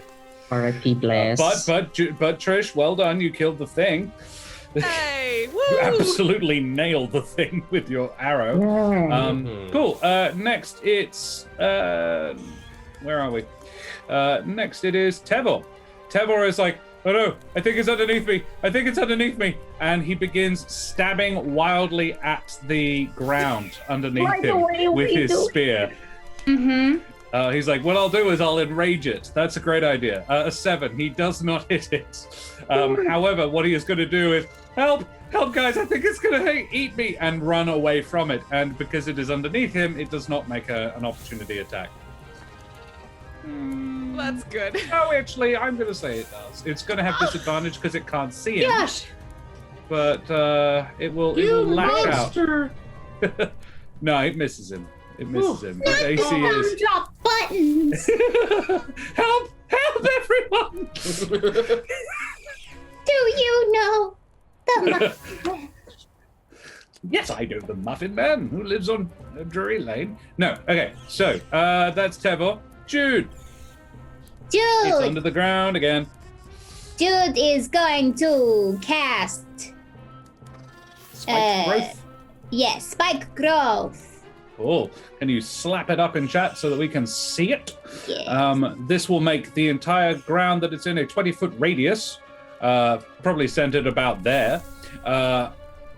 Centered on the point, twists and sprouts, hard spikes and thorns. The area will become difficult terrain. It's a concentration spell, so it's lucky you didn't do this because because Bless would have ended anyway. Yes. Any creature that moves into the area takes 2d4 piercing damage. So it's lucky that Tevor just vacated said area. Can I do it like under the surface in anything that's like got gaps in the earth? So like Centered on a spot within range. Yeah, theoretically, the range is 150. So if it's yeah. It can be 10 feet underground. And in a radius. Yeah. It sounds like it's a sphere. It sounds like it's a single plane. Yeah. So yeah, I would allow that. Cool. Definitely. So 2d4 piercing damage whenever it moves, or when it begins its turn in the area. Yeah. And for every 5 feet it travels. To avoid this, however, all it needs to do is go 5 feet down. Yeah. But yeah, still a solid use of the spell. Well done. Cool. So when it begins its turn, it will take that damage. Good job, Jude. Anything else you want to do? No, because I can't do anything. You're happy to stand where you are in a big circle around the thing? Yeah, I was going to say, can we chuck a little circle on the map as to the location of it? I will draw a little circle on the map for you, my friend. Door shape. Yeah, I'd like to draw. Does anyone know if Jude has a Bring it. potion of healing? You've just got a bunch of potions of fire resistance. You didn't get any potions of healing. Yeah, I think she bought. One potion of fire, and I think I had another one of. No, you had 100 gold left, and you bought it. You spent 100 gold on one fire potion. Yeah, and I've drunk that ages ago, so it's not Yeah, you drank it last session. relevant. But I don't have healing on me, do I? I don't think so. You do have lay on hands. That ability you have from being a paladin. Yeah, but I'm I've not already sure if it's a cast bonus spell. action. No, it's not a spell. Oh, I can't. Lay on hands, it's an ability. I just can't remember if it's a bonus action. I think it's an action, though. Yeah, I think it's an action. Okay. That circle right there, what I drew, is round about what the spike growth is, but I wouldn't worry about it, Nevermore, because it's 5 feet underground. So it isn't affecting anybody. You could walk right over it and not be hurt at all. Perfect. Cool. Really nice, Jude. Well done. Helvig, your turn. I'm remembering now that maybe shooting fireflies at something that's fire probably not work. Like you have seen this thing, it appears to leak fireflies whenever it moves in your vision. So I just equip my light crossbow and go. And ready in action to shoot it when it emerges? Yeah, I ready in action, and he's very hurt. Who is very hurt? Jude. Jude's very hurt. Tevor's not having a great day, but Jude is definitely more hurt. I just kind of whistle and use my healing light to get my fireflies to go heal Jude. Okay, Heal you do Jude.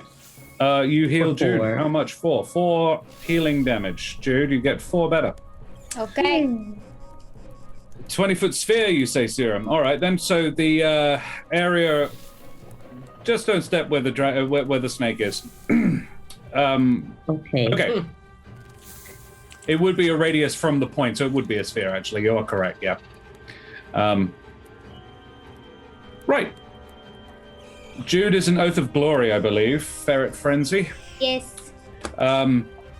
So, we are back to the top of the order. The Ash Snake begins its turn within Jude's thing, and it will... it's going to wind up taking 4d4 points of spiky damage, which drops it down to... Ooh, wow. Because it doesn't know how the spell works or what the sphere of the effect is, so it has to swim down in the it has to move around in the space a bit before it manages to figure out how to be free of it. It is then going to... Can I get 1d5 in chat, please? First in, best dressed. Yeah, I don't care who. Get him. Get him. Well Sarah done, Sarah. added a new command for it. Good idea. Just for me, because no other of the DMs do this. Anti-nominous. Omi! Number 5. See an enemy. Beautiful. Good job. 4. Jude. It is going to emerge underneath you. Good. And it is going to firstly knock you prone, hopefully, maybe. Make a dex save. Dexterity save. I'm always Magic around. 11. Noted. Jude. Oh, actually, I'm not sure. Eruption. No, you fall knocked prone. Not it. Jude. There we are. Jude is prone. Magic missile. Make the attack damage. I think that was it, Yeah, Andy. do I have to roll it 3 times? The damage no, I'm 3 happy times? to take just the 3. Okay. Is it 3 times? So 9? So it's 9 damage. Yep. Yep. Very well. It once again, anybody else who had a held action to attack it? I think it was just Nevermore.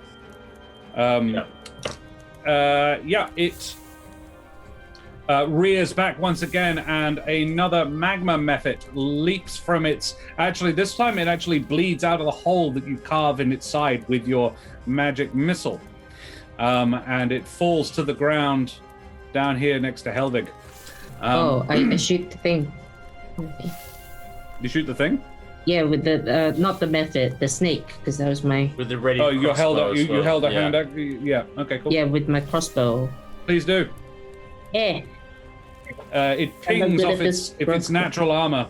It appears to be as similarly well armored as you. And It's the Jude, fire people. it is going to try to constrict you. Okay. No. You are prone, so it gets advantage on this attack. 18. That constricts.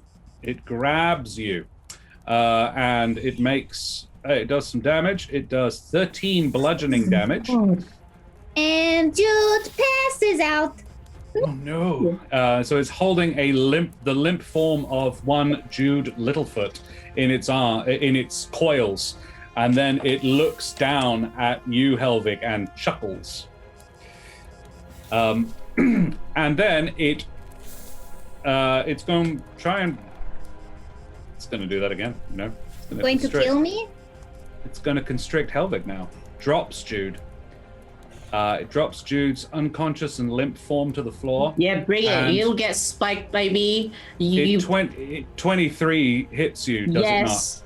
Yes, it does. You beat me by 1. it not? Helvig, you are now grasped in its coils.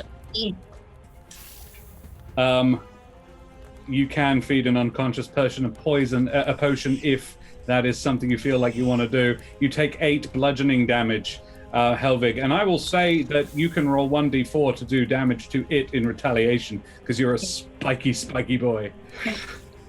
Right. Sorry, what was it? 8 damage.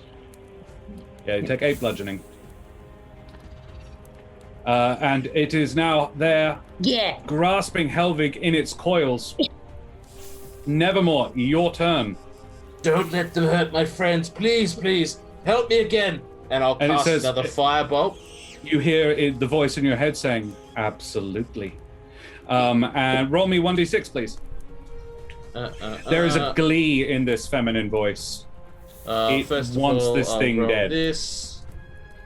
So that's 16. a 16. It is above ground, it hits. And let's roll 1d6. 1. Ooh.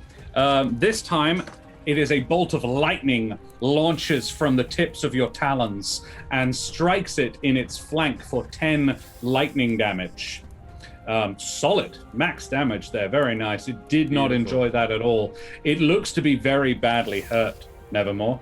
Through your eyes, it is leaking fireflies out of between its scales and the several rents in its armor that you have, or you and your friends have damaged, the damage you have done to it. Do you do anything else, or are you happy there? I will stay exactly where I am. Very well. Trish. Yep. All right, I'm going to run over next to Jude and the snake, and I'm going to pour my last potion down Jude's throat. Very well, you do that. Jude, Trish, please roll me 4d4 plus 4. Okay. And Jude will take this much in healing. 9 plus 4, 13 points of healing damage. Jude, you are awake and lying on the ground, very badly squeezed. Healing damage. I love it. Well done, Rachel. What else do you do? Anything else? Are you happy? I'm gonna use my bonus action to stab this snake with my fancy dagger. Yeah, Can I? sure. You do that. Okay. Does it do anything? 10 does not, I'm afraid. You are not having the best of days with this thing. Well, I tried. Yep, you did. You did try. The Magnum effort actually will... It actually got a 19 on its initiative. I forgot to roll it, so if you don't mind, but I will go now. And it will swipe at Trish, I think. A 5. Yeah, you are fine. It Okay, misses. It was a 5 or a 19, but it doesn't have advantage. So we go to Tevor. Tevor goes, is Jude all right? Jude, are you okay? I mean, I'm Helvig, okay. are you okay? I'm okay. Helvig? Oh, you cut out. I cannot hear you there, my Just friend. kill it. Ah! Okay. I'm just not sure how far. 1, 2, 3, 4, 5, 6, 7. Yeah, he runs around the spiky growth that is on the ground, but he can't get to it. He can't get within range of it. So what he does...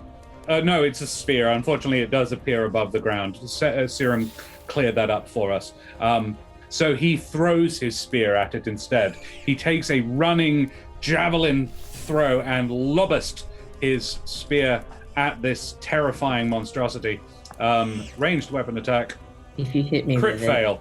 It just pings straight off it. It hits it square in the back of its head as it rears its head up. And it just deflects straight down into the ground, and he comes to a halt just as it lands point down in the ground straight in front of him, actually arresting his progress there. It is now Jude's turn. Jude gets up and using Thunderous Smite Yes. is going to hit Very well. with the sword.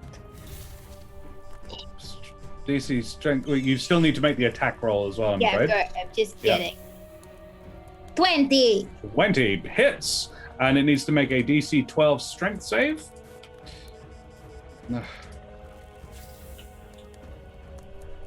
Strength 14. So it doesn't. But it still takes 13 damage. It still takes 13 damage. Yes, it once again roars and using the tip of its tail, it tries to lash out at you, but you duck nimbly underneath the blow. It's trying to sort of fend you off with another part of its body while it holds onto Helvig fiercely. Jude, you are back on your feet, and you ain't done yet.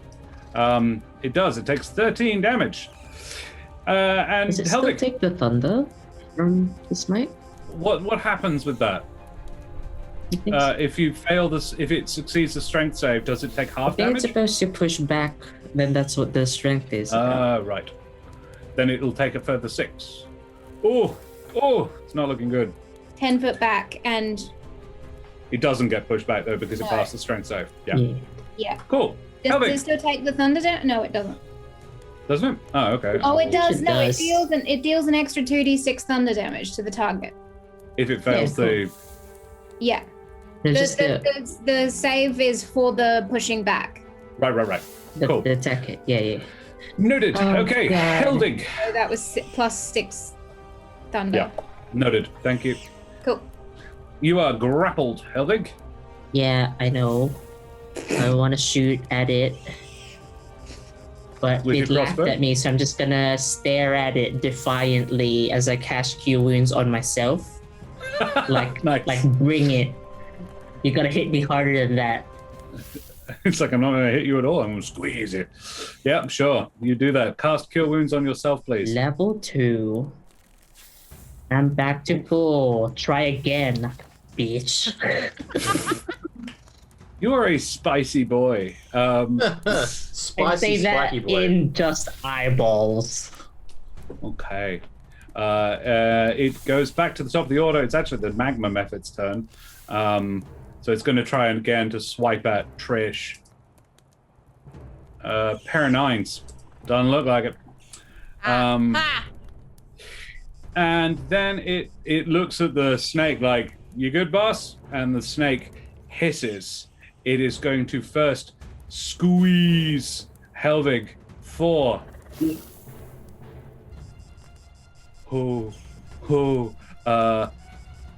That's 16 points of damage. Well, I'm glad I healed myself. I foresaw this outcome. Okay. 16. Yep. Yeah. And now, because you are clutched in its clutches, I it spike gets it? advantage. Hey. From squeezing me. Oh, yeah. Make another. It's another D4. Yeah. Okay. Little bit at a time. Get him. Yeah. 3 more. Oof. And now it is going to bite you. Oh no, that's a crit. Really? Oh no. Can't possibly. I only have 11 left. Yeah, wait. it's. You've got 11.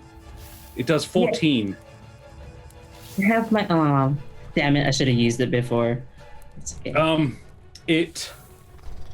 It rears back and bites down on you, and everybody, you can see this huge, fearsome big creature bites down on Helvig, and then when its head comes back up, Helvig is no longer in its coils. He is gone down its gullet. Oh God. I am just going Wait, to. but I have my healing fire. Fuck. No. Can I heal within his gullet and just like So, like him? okay. Like you're in some sort of like mosh pit. Yeah, like.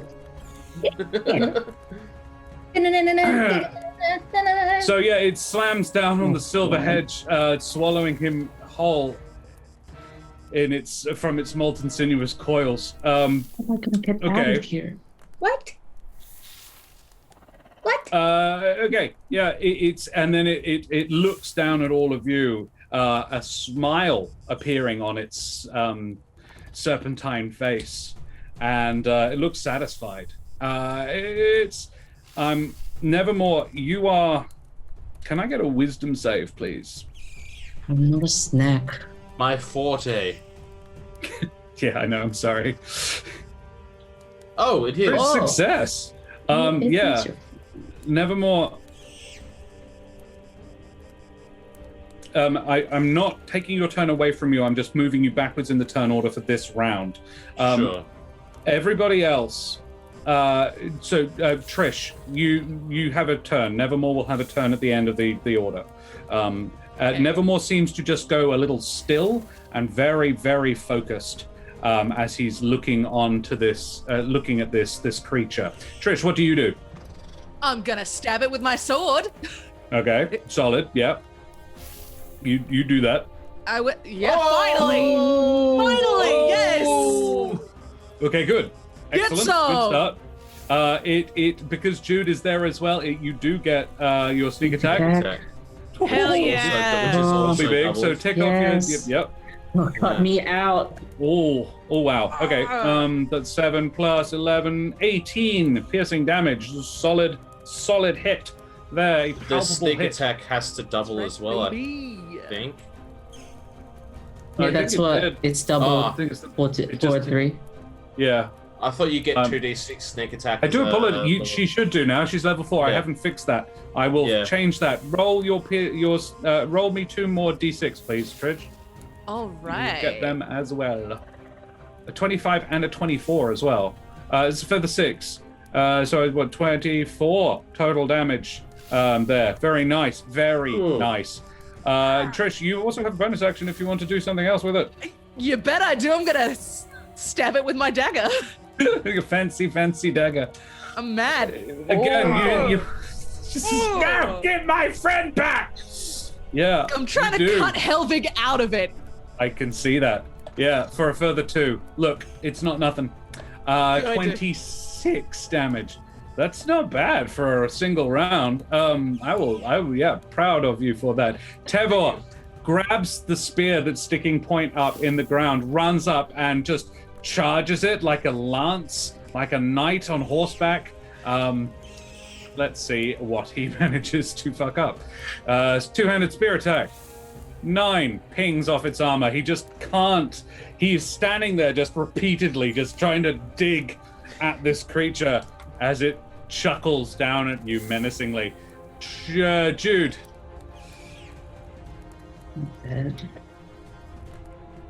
Jude is angry as hell. Jude is going to use wrathful smite. Good. You actually can just smite, Smite being more damaging than any of the actual lesser effects. Where do I find that? It's not a spell, it's in your abilities. An effect, it's yeah, just it's like an 1d, ability. it's just Just being a 3d8 paladin. extra damage. It should be Okay. in your attacks. It should be something you can, an add-on I that you can can click add on. in Is your that attacks. the 1d8 radiant damage, the divine smite? Yes. Yeah, that. Okay, I do that. It should be 3d8 radiant.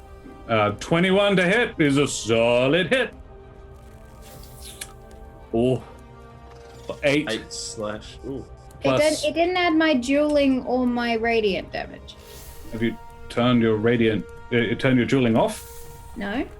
That's very strange. Well, it's 10 then. And can you roll me 3? I think it's 3d8s. I'm pretty certain it's. So just it's 10 plus 3d8, Jude. Roll me 3d8s of radiant damage.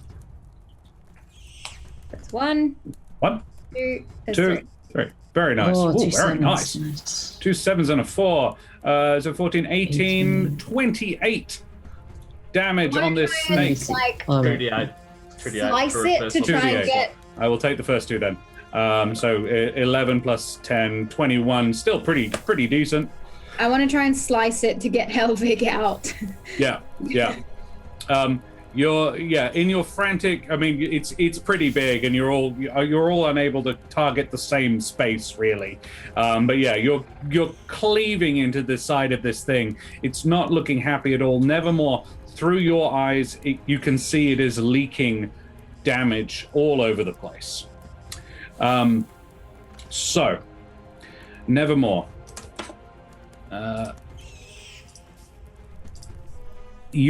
For you, the world changes. You can see your friends all around you, trying valiantly and frantically to free Helvig from inside this creature. And time appears to slow down. So I'm gonna do something because I am a benevolent god who doesn't like taking without also giving. So yeah, time seems to oddly go still.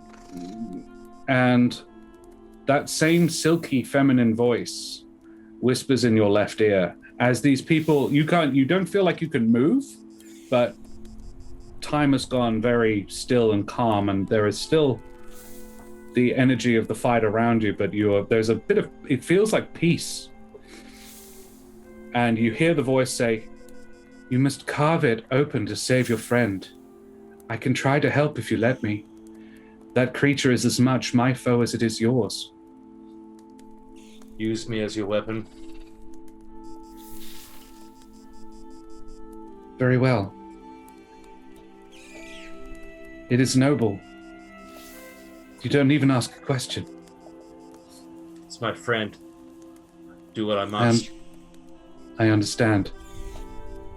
I am Irelath. And I am not your enemy, Nevermore.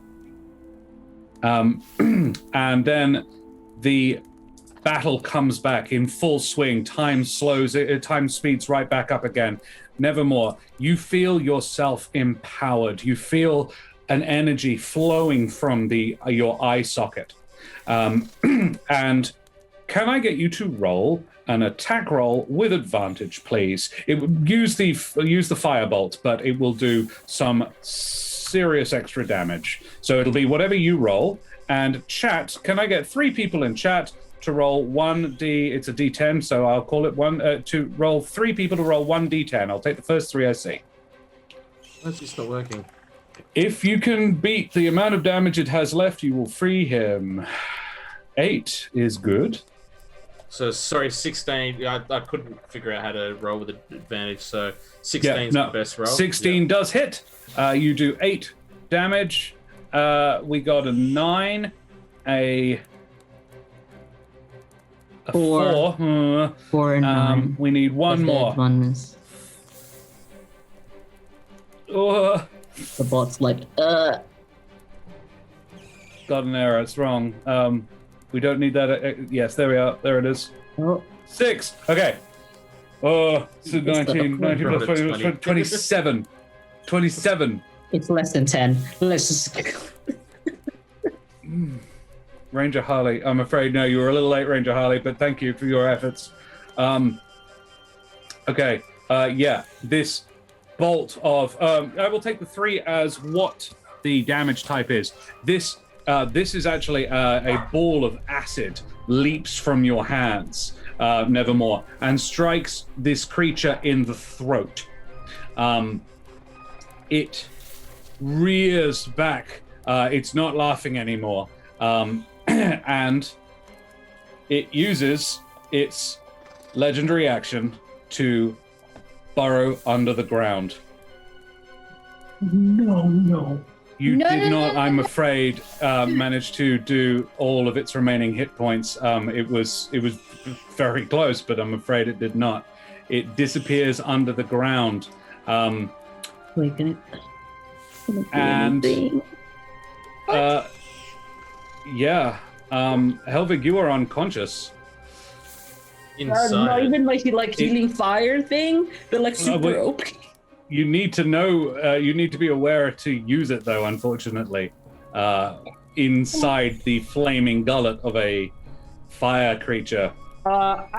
Maybe it'll die because silver spikes doesn't digest.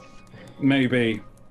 I'm afraid that might well be the end of our dear friend Helvig.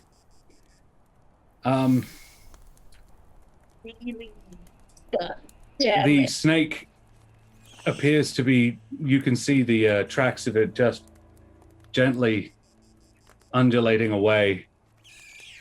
And Tevor continues just trying to spear the ground as it flees. Is he alive? Tevor? No, I'm talking to Irelith at this point in time. Oh. Make an Arcana check, please. Sure.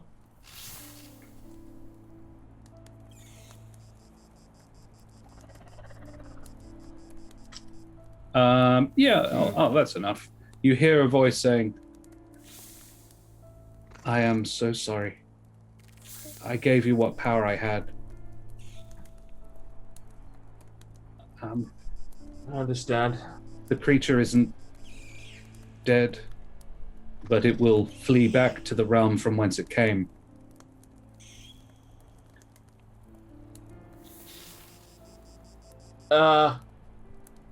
Everyone?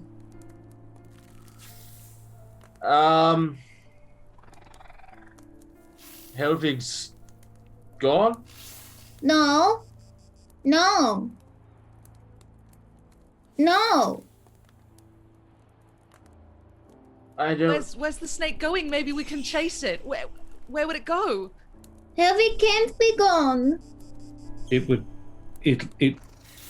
and you hear in your head, Nevermore. Realm. It will take it back. It will take your friend back. If he lives, it will take your friend back to its own realm. The realm we visited already? Plane of fire. You must not return there. Without your friend, it will kill you. The realm itself is inimical to you. He had a stabilizing influence on it. His presence made it possible for you to exist there. And even then, it was deeply unpleasant for you. I know, I was there too. It was your entry there that awakened me. I'm sorry, I am very confused and scared. I don't know how I came to be here in your head. Perhaps we should discuss this later when we're all safe. Nevermore. Yes. Jude. What do you mean? You saw it. I mean, can we find it? I don't know if we can find it again. We have to try and find it, but it's gone. No. We all tried.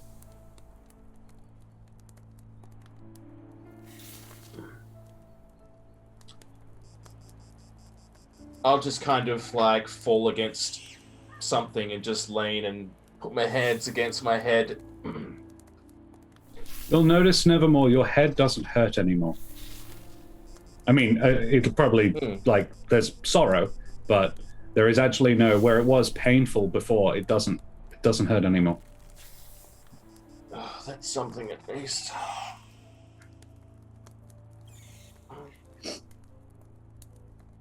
Trish?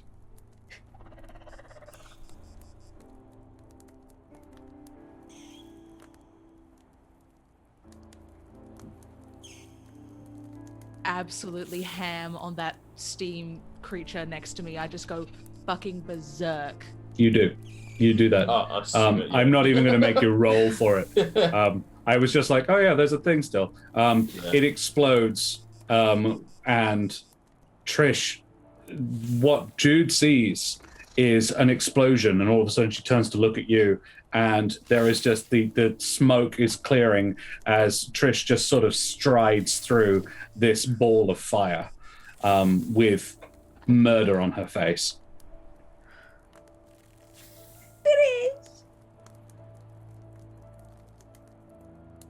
I drop down onto my knees and I hold my arms out for Jude to give me a hug. Thank you, Ferret Frenzy. Trish, you have been gifted a 1d6 booster. You okay, Tevor? Tevor is leaning against the spear. It's point down in the ground. It's a 6-foot spear. It is 3.5 feet into the ground. And he is just panting. And he doesn't look up. He just says, I'm sorry. I'm so sorry I led you to this. You fought valiantly. And it wasn't enough. I led you here. I knew it was a bad idea. I suppose at least it's gone now. Whatever else we did to it, we scared it away. Father's rule number 3. Have to accept the fact that sometimes you might lose someone. No! Jude will not accept that.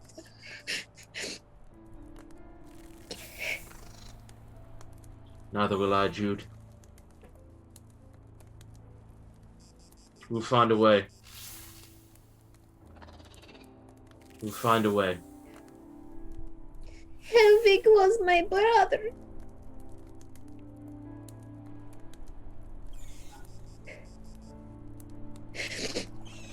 We have to regroup. We have to get free of here. We'll figure it out. We're not in any condition to handle this now. You're right. You're right. We need to go. And I think we'll leave it there.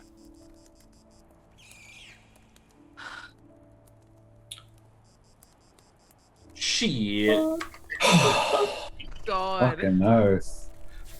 I'm gonna kill that sadness music because it's too deeply affecting. That was, oh boy. Okay, let's have I don't know, is that too cheerful?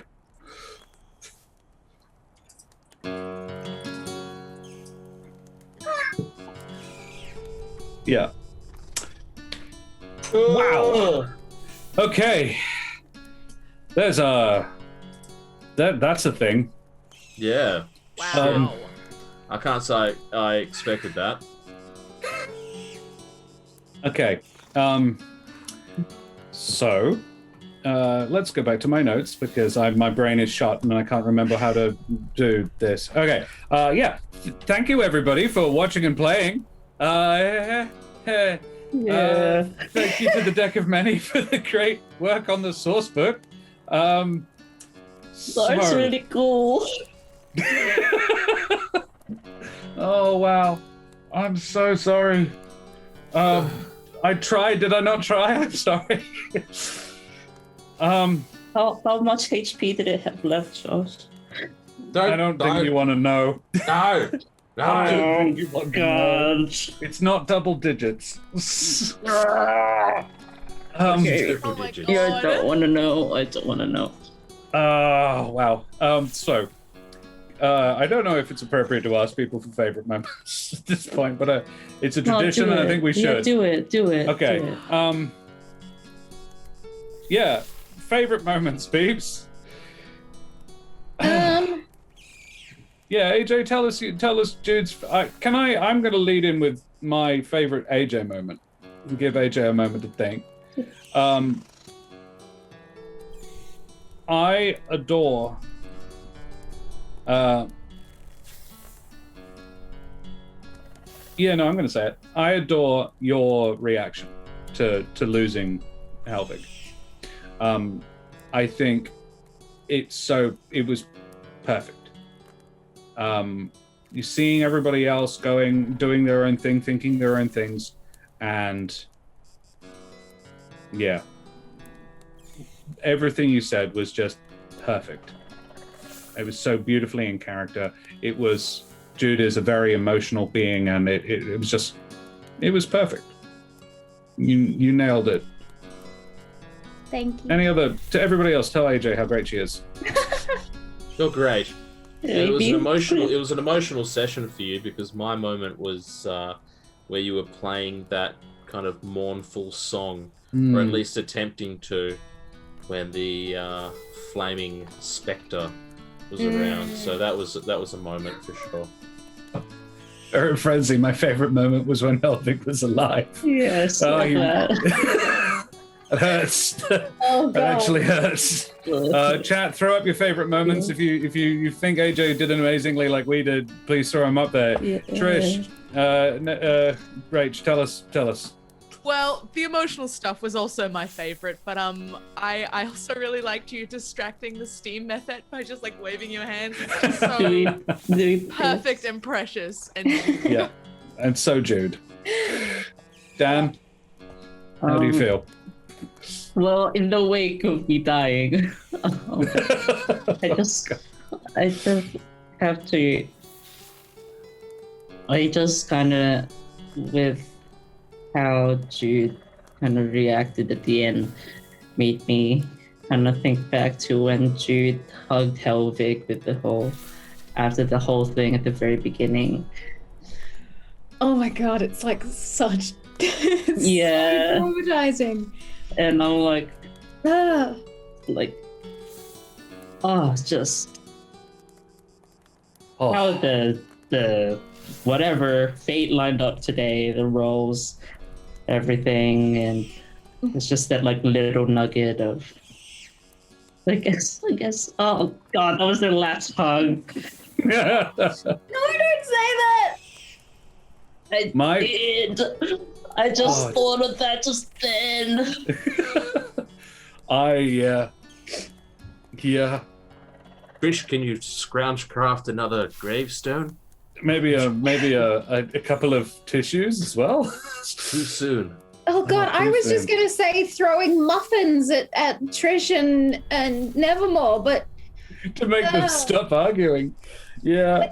But the fact that like weirdly coincidentally Jude's whole like all of Jude's sessions today was like talking about a gravestone and the grief of her mother and the loss and like comforting Helvig, and then to have that happen. Oh lordy, what a day. Yeah. Okay. Someone else. I'm going to go with Nevermore. I'm going to make it about Nevermore because I have one to say for Nevermore. I adore the really, really well thought out, well mediated, well balanced angst and inter-party conflict. So the bickering and the fighting in the party, because it's hard to get. I think you nailed the pitch at which it was done. It was not. There was a bit of aggro, but enough that it didn't feel hurtful. And it was it was done very well, Mitch. That was well balanced. Thank you. But you were instigating it. Yeah.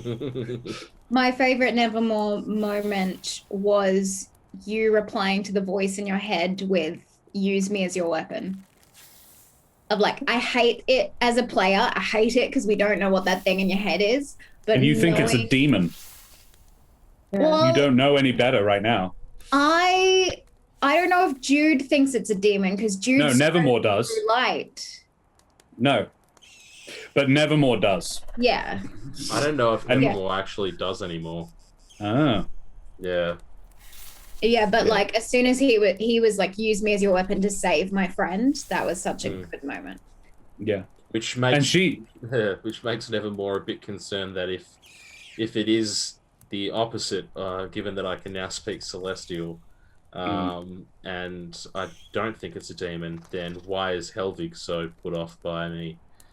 So or why is Pia and so Pia put off as by well, you? yeah. So yeah. True. Yeah. Oh. What is happening in this campaign? Wait, is Helvig the big bad? Oh, is this a good thing? Am I gonna be like, yeah, it was a good thing you died? I'm like, it was all part of Helvig's plan. He's been misleading us the entire time. Yeah, he's the god of fire and death. Oh no. God. Obviously, female Jesus. Jesus. There was a thing that came up about session one this season, and it's a point because I've had to sort of work out a little bit more about the theology and the deities in this world, because the Deck of Many have provided names of all the deities, but they haven't made mention of any sort of angelic creatures or beings. So I have decided that there are names for angels and demons in this world, and an angel would be in this world an Astorial. And an Astorial, and the Astorials speak the language that Nevermore heard spoken to him, Celestial. But it's Humblewood Celestial, so it is Astorial, the language. And yeah, it's just necessary to have made that up. So I have. Trish, no, Rachel, thoughts on Nevermore? Thoughts on Nevermore. Sorry, really I'm struggling to remember what has happened. It's fine. I really liked the apology you had at the start, because it was like, I'm still really confused and mad, but also we gotta mend this bridge. It was really well done and in character, and I liked it a lot. It was good. Yeah. The angry apology. Piggybacking off of that, mine was imposing that your apology has been accepted. Without me saying Apology anything. accepted. Good. Grand Attack. My favorite Nevermore moment was the part when Nevermore was played by Mitch. Yeah, I enjoyed that too. It was a good bit. The one from Serum's also really lovely. I missed that. What's that one? I'm glad she existed because she brought you to us. Oh, Jude's mum, yeah. Oh, that was a solid. That was a very good line. Good line. Mitch, favorite self moment? I feel like it was that real kind of beginning section there where I made it very clear to the party that no matter how angry I am at any individual, you know, potentially putting everyone in harm's way, that they are my only concern now. So kind of really opening up in that sense, and accepting that that is essentially the truth. So, yeah. But also, I guess, just really caring for Jude quite a bit in like trying to offer Jude some sort of semblance of a funeral or something for her mum. That was lovely. Yeah. Yeah. I really enjoyed the first half of the session. It was really lovely roleplay, and yeah, it was a really lovely time. There was 5 of you. It was great. Can we just start over? I'm sorry. I am sorry. That's all right. We'll see you at the end of the season, Helvig. I don't. With flames shooting out of your eyes, riding a big fiery dragon. Okay.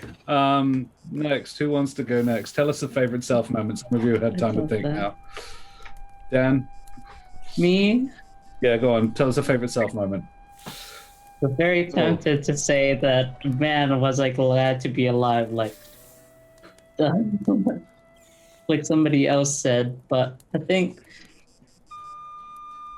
my favorite Helvig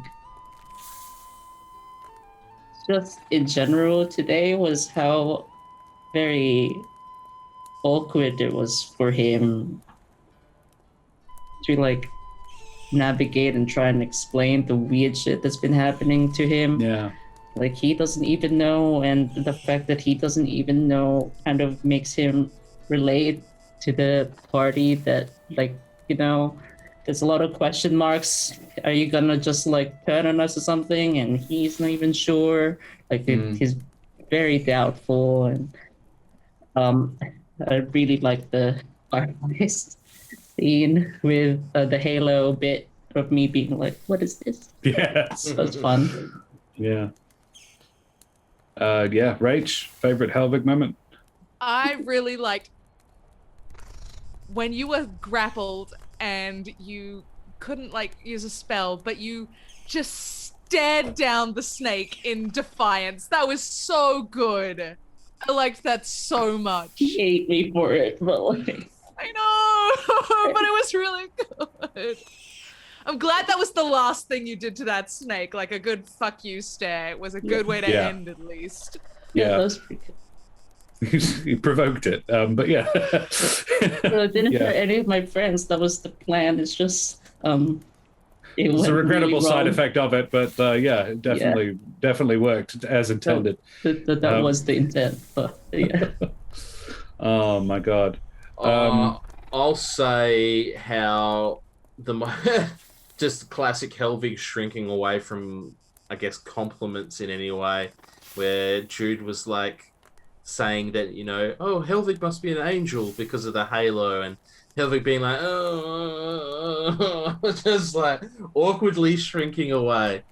Never takes any sort of compliments or anything along those lines at all. Just yeah, classic Helvig. I really liked the realization when I said to Dan, so you figure out the geysers, and good luck explaining how you understand how these geysers work without explaining how you understand how these geysers work. And firstly, the way that you did so, which was really smooth, actually. I was just like, that's Helvig. I'm not even going to have you roll deception there. That was nice. That was smooth. Charisma, man. Yeah, he is charismatic little boy. And then when it comes up, he owns up to it. Like it's no big thing. And tries to be like, no, it's just it's not like that. I could just see it coming. Move past it. Nothing. Nevermore was sad because he couldn't figure it out. Dumb now. This was it. That's what's lovely about it. You were like, yeah, I'm going to risk my further standing with the party to make Nevermore feel better about being stupid now. Which isn't something we even technically know that he is. Yeah, that's true. Dude, AJ. Oh, don't make me do it. Don't make me. What was your favorite Dan moment? What was your favorite Helvig moment for the last time? Gosh. Josh. No. I am a benevolent god, but not always a nice one. My favorite Helvig moment is everything about Helvig. Does that count? I think the hug. The fact that you were like, I recoil a little bit because obviously he doesn't think he deserves the comfort, but then eventually that he does relax with Jude. Like it takes a while, but yeah, that their friendship, yeah, and that like, yeah, the 27-minute cuddle. I'm gonna cry. Yeah, I like the fire scene in. Favorite Helvig moment after he died, Dan had to cuddle something soft. Yeah, that's who Dan is. Dan is a good, solid person who's been being Helvig for nearly a year now. I can imagine you're somewhat attached. I'm crying. Stop it, Joe. That wasn't me. That was chat. That was Andy Anonymous. Good name. Cool. Fantastic. Well, let's move on from how sad we are about Helvig and be sad about somebody else. Let's talk about who haven't we talked about? Trish, Rachel. Yeah. Rachel, do you have a favorite self moment? You did some really cool stuff today. I very much enjoyed stabbing the snake as a way to get out of the hole. That was fun. That was cool. It's a good use of helping hand. Good use of helping hand. Yeah, nice. I like you storming away from Nevermore to go murder things. Can't hear you. Not listening. Yeah. Or just being like, I want to go murder things now. Let's stop this, and walking away was also great. Yeah. I appreciated the fact that Helvig's like, oh, I see yellow in your eye, and Jude's like, oh, I see it's blue. Trish is just like, oh, if it's any consolation, Nevermore, I just see ugly or gross. It just looks gross to me. Gross. Just the back and forth, constant razzing of each other, but clearly both Nevermore and Trish understanding that is just how we interact. And then going ahead and throwing a healing potion towards me, knowing that I was in need. I don't want you to die. It just shows that you, 2 for 2. Yeah. And then like there's you knew what he needed in that moment. There were two people going, "You're fucking weird. Look at that. It looks so weird. You've got stuff going in your face," and you're like, "Yeah, hey Nevermore, don't worry. I think it just looks stupid," because you need he that's what he needs. It's two pairs of really good friends who express themselves rather dysfunctionally. But like you and Nevermore are an interesting friendship, and it's really lovely to see. I particularly enjoyed, because I was like, oh yeah, shit, there's still a magma method. There's no particularly good reason for it to leave or even stop attacking you. And before I could bring it up, you just like, Trish just goes ham on this thing, and I'm like, yeah, I'm not even gonna have a roll for it. She is barbarian raging right now. Like, this thing has nothing, and it explodes, and she doesn't care. She can tank the damage and just do it. That was my favorite moment, when you just went absolutely, you went Shia LaBeouf on it. Just do it, and you did it, and it exploded and died. Other people, tell Trish. My favorite Trish moment was reading and trying to set me free. I just think that was like very poetic when the dice like just does what is like narratively like appropriate, and fuck, I wish it worked. I wish it worked so badly. Yeah. But just like, man, my friends care for me so much, so they go through murder. Yeah. Favorite Rachel moment, when she broke her webcam and had to use her phone, which is 200% better quality serum. It is much nicer. And the anonymous Trish moment, killing the method at the end. Her attitude was amazing. Stabby stab. Yeah, fantastic. I think that's it. I don't think anyone has any favorite me moments, so we'll just move on. Shut up. No, Josh. You're gonna sit there and repent because you killed me. Yeah. It's like, I don't want to know. Someone put up earlier again, and Serum just put it down. Josh, when the DM sheds tears in any game, it shows dedication to the job. Yeah. I run a game. My rule, and it's the warning I give all my players. These guys have heard it before. I want you to win, but I am trying to kill you. And it wouldn't be interesting if I wasn't genuinely actually trying to stop you. I don't think I'll manage it very often, but yeah, I am trying to kill you. Let us do some weird shit too, so it's fine. And sometimes you just can't pull your punches. Yeah, I tried. Other people can speak. My favorite DM moment was your portrayal of Tevor. All of tonight, like the way you spoke in his character, the portrayal of him, his characteristics, his nervousness, his like stabbing at the end, feeling defeated and taking the blame. Like, his character shone today in a way that I didn't see last week, and I really liked your depiction of him. Thank you. I like the bit with the fire spectre in particular. I like trying to navigate the situation, and it was beautifully described. And even like when Trish found the grave, and she did pretty much the solution to the thing. Straight up nailed really it. Cool. Yeah. Thank you. I really liked you showing the snake's emotion, having the snake laugh, and like, it was so creepy, and in the best possible way. Having it react the way it did when we weren't doing very well was inspiring and creepy. I really enjoyed it. Cool. Thank you. I liked that you tried to quench the snake's appetite by giving it an appetizer before the unfortunate main course that we didn't really want to see. But just the fact that the tenders were running along, and then it was chicken tender time for the snake. Down went one.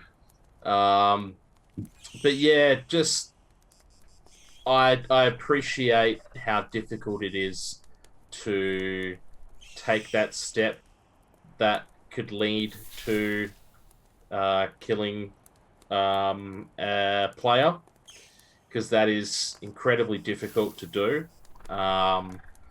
And there are DMs that take glee from it, and those DMs are not the kind of people that I want DMing for me at all. But if it has to happen, it has to happen. And you're right, you don't pull the punch, because it just takes away from the game. It just takes away from the game, because it doesn't feel like it's a challenge anymore. It just feels like a story.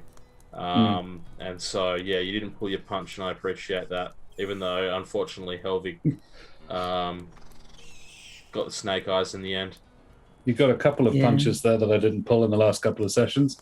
Yeah. Favorite Trish was when she carved the random stick with Jessica for Jude. That was lovely. Nelderberry, repeating favorite Josh moment from above. Thanks, Nelderberry. The way Josh set the stage and played out the Flame Spectre scene was incredibly melancholy. I loved it. Yeah, once again, shout out to Sirenscape, who are they're not sponsoring, but I use them for our music. And there is a lot of flexibility. I took a couple of hours and taught myself Sirenscape. There's some very good YouTube tutorials on how to do it, and it's helped a lot. And Anonymous dug the scene that Josh slowed down time to talk to Nevermore before the big acid ball. Yeah, that was great. I quite like that.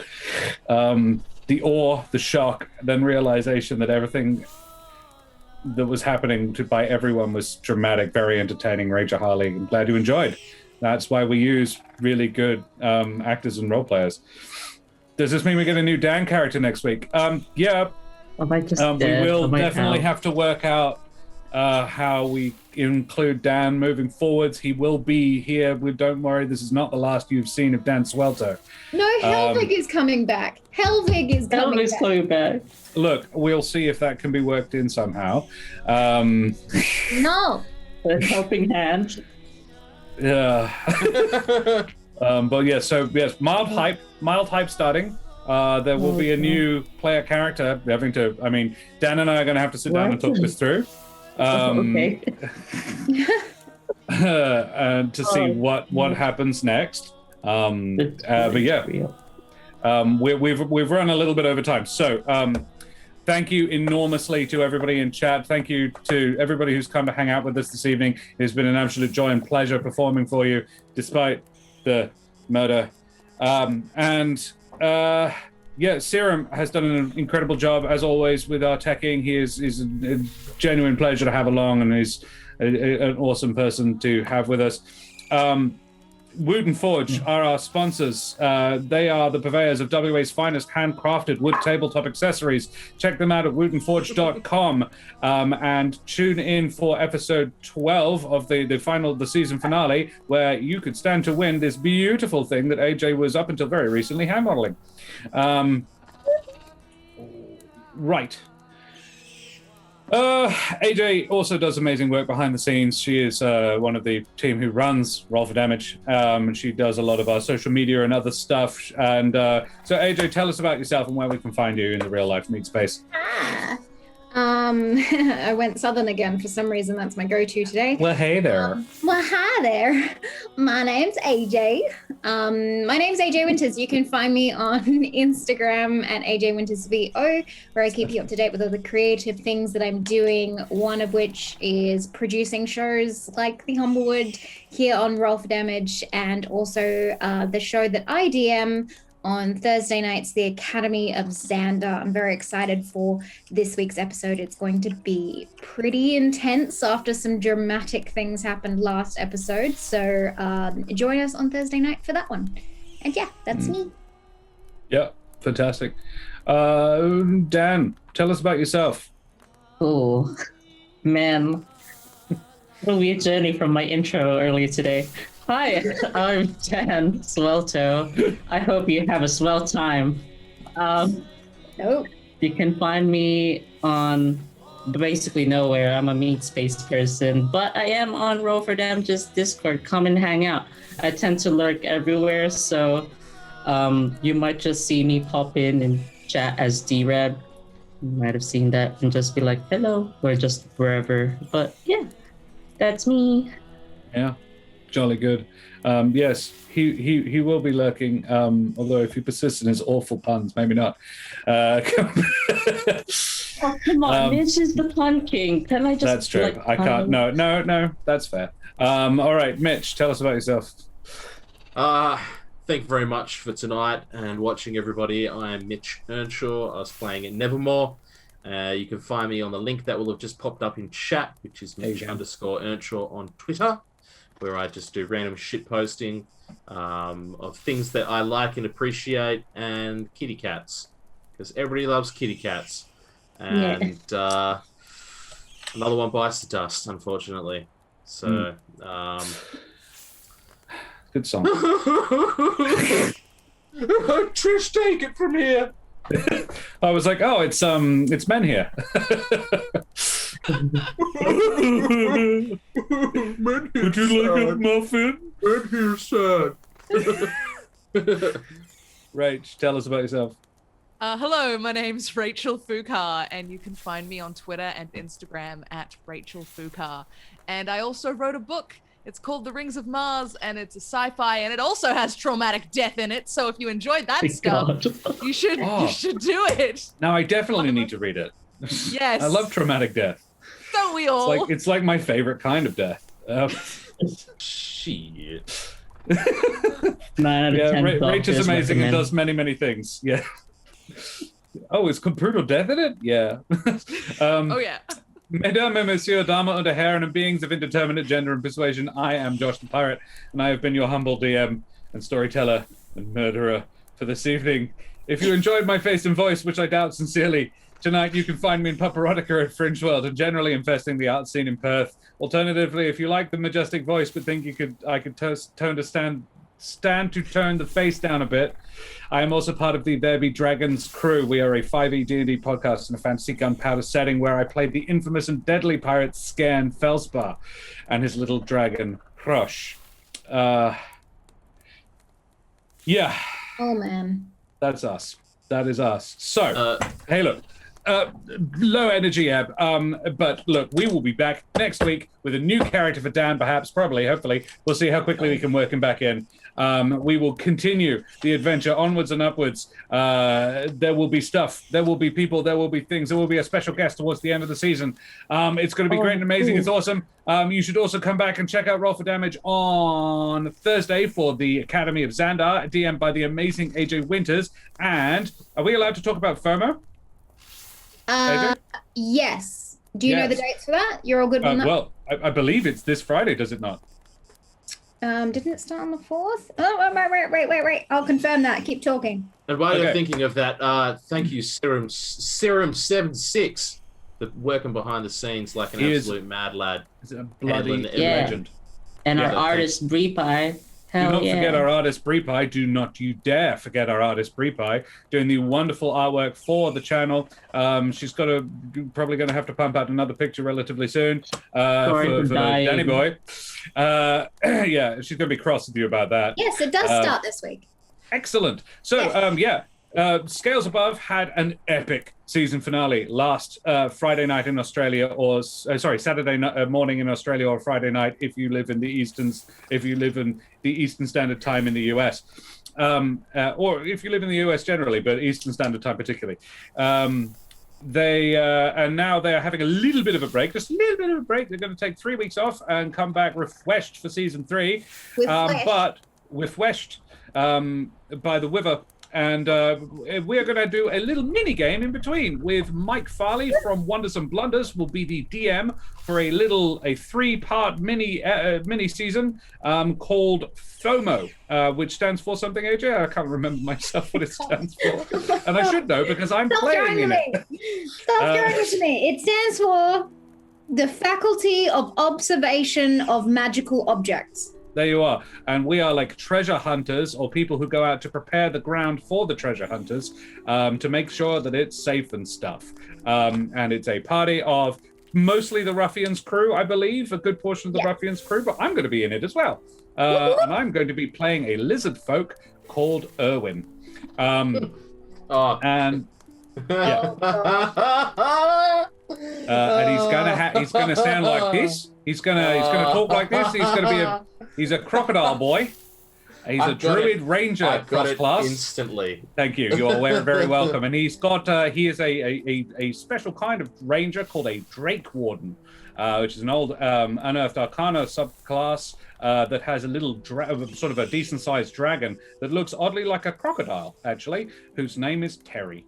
So you can tune in on Friday night America time or Saturday morning Australia time. We were starting 8 o'clock in the morning AWST and 9:30 in the morning AWST. Yeah, so it should be the same times. And 9:30 in the evening Eastern Standard Time US for that one, which is exciting and fun. And the Agent Number 1 and Whistle While You Work, and I believe Shannon and Sean from Paradise RPG, I believe most of those people will be involved, which is exciting. Valstave 2.0, similar accent but less swearing, because the character he's based on doesn't. Ladies and gentlemen, thank you so much for coming and joining us this evening. And now I will pass it sadly over to AJ, who will tell us who we're going to raid. Throw those raid emotes up in chat for wherever we go. Yes, as always, we love to pass the love on to other D&D shows and other shows on Twitch. So we found ourselves a little show called The Eldridge Scribe, and they are pretty awesome. They have a low audience number count at the moment, so we're going to go surprise them and pass on the love, and hopefully bring you guys to a show that you might enjoy as well on in a different location. So Love it. Let's do that. Let's go right Thanks there. very much, AJ. No worries. Take us away. Let's go. Bye, guys. Bye. See you.